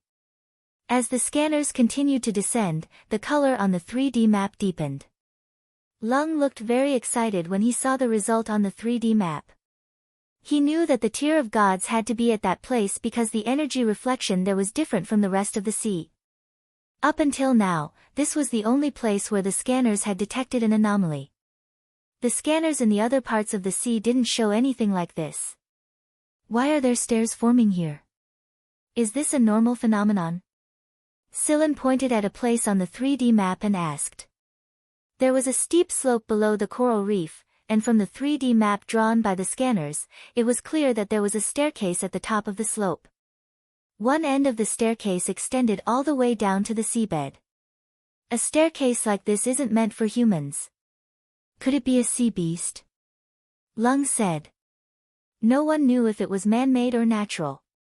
But they had to admit that the staircase gave them a very strange feeling. "Keep paying attention to the scanners in this area and prepare yourselves. We're going to move after the scanners are done," Lung instructed the others. "Yua." Suddenly, a long howl came from the small forest where Huimao was. Celine and the others turned their heads to look. Between the trees, there was a tail with dark stripes swaying. The plants that were 20 to 30 meters tall couldn't hide this tail at all. The branches and leaves of those plants were snapped by the huge tail and scattered in all directions. Some of the smaller sea beasts nearby were frightened by the howl and fled in all directions. Pooh! Blue blood sprayed out and splashed on the large leaves of the plants, making a rustling sound. The twitching of the big tail and the movement of the leaves gradually subsided. Not long after, a rustling sound came from afar. The leaves of the small forest swayed, and soon, the head of a large sea beast appeared. To Lung and the others' astonishment, Whis bit down on a long tentacle around the sea beast's mouth and dragged it over to them. At first glance, the size of the sea beast was really exciting. In comparison, the difference in size between the sea beast that was cleaned up earlier was much smaller. The sea beast that Huimao dragged over looked like an eel. Its body was almost 5 meters in diameter. There were many pairs of legs on its torso. Compared to the smaller sea beasts that Huimao cleaned up before, this sea beast was probably at a higher level of the food chain. As Huimao dragged it, the sea beast gradually revealed its full appearance, and there was a long wound on its abdomen. Blue blood was flowing out, and because of Huimao's dragging, it formed a blue trail behind it. After Huimao dragged the sea beast in front of Silen, he asked Silen and the others, "Do you want to eat it?" Pescado and the others shook their heads. Looking at the sea beast that had died with its mouth wide open, revealing its sharp teeth, Pescado and the others didn't have any appetite at all. Just the blue trail and some of the internal organs on it made Pescado feel a little nauseous. Something's wrong, that sea beast isn't strictly an amphibious sea beast. Although it can crawl on the coral reefs for a while, it doesn't stay there for long. It will only rush to the coral reefs when it's hunting, but it's obviously not hunting now. Besides, all the small sea beasts in this area have been chased away by Whis, so what's this big guy doing here? Lung said while rubbing his chin. The gray cat licked the blue blood on its paw and hurriedly clarified itself. It came out of the sea. At first I didn't want to deal with it because I was busy digging for treasures, but who would have thought that it would charge straight at me? There are still a lot of gems I dug out over there, and I can't let it eat them. I really didn't want to cause trouble. This guy just bumped into me. Ingweji looked at the sea and said, "There's a school of sawtooth fish." Sawtooth fish were recorded in the information collected by the Andryra family, and it was quite detailed. This was a typical species. Sawtooth fish lived in the middle and upper layers of the sea, and they moved in groups. Moreover, every school of fish was very large, and tens of thousands of sawtooth fish were enough to make some of the larger sea beasts in the middle and upper layers flinch. Adult sawtooth fish could reach up to 5 meters long, and their upper and lower jaws could open up to 270 degrees, and their powerful bite force could directly crush the bones of the small sea beasts. Therefore, when the Andryra family came over, they would generally stay far away from this school of fish. This was not a school of fish that could escape even if it was the first drop of blood. Those sawtooth fish are hunting in a circle. That big guy just wanted to hide on the coral reefs, that's all. Ingweji continued, in about 5 minutes, the vanguard of the sawtooth fish will pass this area of the atoll. Lung sighed, in other words, even if we want to make a move, we have to wait for this group of troublesome guys to leave first. Ingweji nodded seriously and said, theoretically, yes. Silan had to admit that in the marine environment, his perception was indeed not as sensitive as someone like Ingweji. The reason why Ingweji could say these words with such certainty was also because of the sea beasts and sea fishes in the sea. Ingweji was indeed one of the top 10 bodyguards of the old fox Andryra Phocos, to be able to adapt to the new environment and start taming sea beasts in such a short time. Go into the aircraft, there will be a lot of sea beasts coming up to the coral reefs later, let's avoid this wave first. Lung called out to Silan to take refuge in the aircraft. Hui Mao handed the guardian heart to Silan for safekeeping, and prepared to stay outside to watch the show. Anyway, if the coral reefs were too crowded, it would fly into the sky. After Silan entered the aircraft, some more sea beasts came up to the coral reefs one after another, but the feudal lords of those areas did not come out to drive them away, they only gave a warning, and then there was no movement. Unless the invaders caused too much trouble, those feudal lords would come out to fight. Other than that, they were all hiding in the caves, nervously watching everything outside. Swoosh swoosh swoosh, some fish flew out of the water with their wings outstretched, they flew from the outside of the atoll all the way to the lagoon inside the atoll. In addition to these flying fish, several small sea beasts also crawled from the outside of the atoll into the lagoon inside the atoll. The originally quiet lagoon suddenly became noisy. The enclosed lagoon provided protection for these little guys, because those sawtooth fish could not land on the coral reefs, nor could they jump or fly. With the barrier of the atoll in between, those flying fish could be considered to have escaped the hunting of the sawtooth fish. However, although these flying fish avoided the sawtooth fish, they still had to face other predators, such as Hui Mao, who spread its wings and flew in the air. Hui Mao spread its wings and hovered there, waiting for those flying fish to come to its door. It only needed to open its mouth and wait. If it did not want to eat anymore, it would deliberately stretch out its fat cat claws to hit those flying fish back to where they came from, or directly slap those flying over to where the other sea beasts were on the coral reefs. How could it not eat those that came to its door? Therefore, the sea beasts that were originally lying on the coral reefs to take refuge opened their mouths wide when they were slapped by the flying fish in front of them. Pescado and the others who were hiding in the aircraft saw this scene, and all had the same thought at the same time: this cat is really despicable. Those flying fish would probably be depressed about how they encountered this malefic existence. There were more and more sea beasts on the coral reefs, and the sawtooth fish also revealed their shadows. On the surface of the sea, elongated triangular dorsal fins emerged from the water, and some poor guys who did not have time to jump on the coral reefs or couldn't get on the coral reefs at all were directly torn apart and swallowed by the sawtooth fish. In addition to the sawtooth fish that were hunting for food, there were also many half-bitten or incomplete bodies that were thrown out of the water because of the sawtooth fish's biting. The originally blue seawater became even bluer. Scylla thought of that sentence again, the blue of the seawater is dyed by the blood of sea beasts. 5 minutes later, as far as the eye could see, the sea was full of those floating triangular dorsal fins, and this was only the vanguard of this school of fish. There were other members of the school behind them, and the water below the surface was also full of these ferocious guys. Thud! Hui Mao, who was swatting the flying fish, jumped back into the water. What is that fat cat doing now? Pescado asked. It probably got bored playing in the sky and went underwater to watch the show. A pause later, Scylla said, turn on a monitor. After Lung turned on one of the closed monitors inside the aircraft, Scylla motioned for Cheto to connect the monitor to Hui Mao's data. It didn't take long for the underwater scene to appear on the monitor. This was also what Hui Mao saw, and it transmitted the scene back to the aircraft. The water below the atoll was a terrible battle for food. The sawtooth fish were forcing other fish and sea beasts towards the atoll. After all, there were only a few species that could climb onto the coral reefs or fly over them like the flying fish. Most of the prey were blocked by the wall of the atoll, and they had no way out because the sawtooth fish were already closing in on them.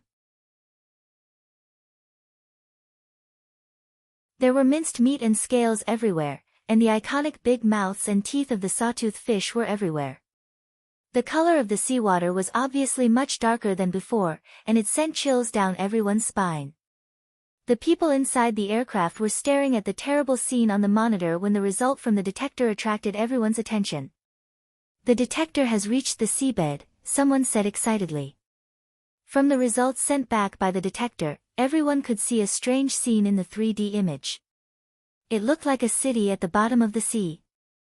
Although it was just a rough outline, Lung was still very excited to see it. That's right, the tear of God must be there. Is the video not turned on? Why isn't there any video? Lung asked. Young Master, we've lost contact with the 3 detectors that reached the seabed. Young Master, we've also lost contact with the 4th detector. Young Master, we've also lost contact with the 5th detector. After the 5 probes sent to the coordinates reached the seabed, they lost contact with the aircraft before they could even capture a video image. Scylla recalled the things Moon had mentioned when he was talking about the Tear of God. When the Shi family was researching the Tear of God, they once lived at the bottom of the sea for a period of time in order to better understand the sea monsters. You had used the word lived, not stayed, or anything else. Connecting the dots to the blurry outline on the 3D map, Scylla thought, did the Shi family build an underwater city at the bottom of the sea?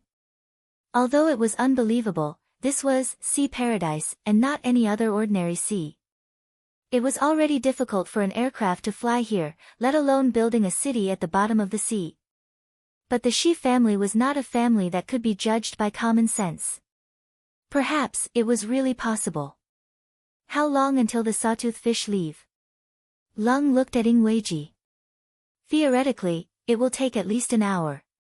But if you're in a hurry, we can try to tame those sawtooth fish and let them leave earlier. Lung thought for a moment before waving his hands. Forget it. There are too many of them, and it'll take a lot of energy to go underwater. Let's save our energy for now. We're already here, so what's the harm in waiting for an hour? Scylla stared at the thoughtful Cheto and asked, did you find anything? The 5 detectors lost contact with the planet's magnetic field, Cheto answered. Magnetic field? Aren't those instruments capable of resisting the planet's magnetic field? The Andryra family spent a lot of manpower and resources to build them. Lung frowned. Cheto shook his head. They can resist the planet's magnetic field, but the magnetic field is 2 to 3 times stronger at the target point. That's why the 5 instruments can't function normally. Is it their doing? Scylla asked. Them he was referring to were the Shi family members. Yes. You're tuning in to the Blissful Bookshelf YouTube channel. We're so grateful for your support, and don't forget to subscribe to join us on this incredible journey through captivating stories. Your generosity through donations truly makes a world of difference, as it's the primary source of revenue that allows me to expand and enhance this channel for you. Thank you from the bottom of my heart for being a part of this adventure.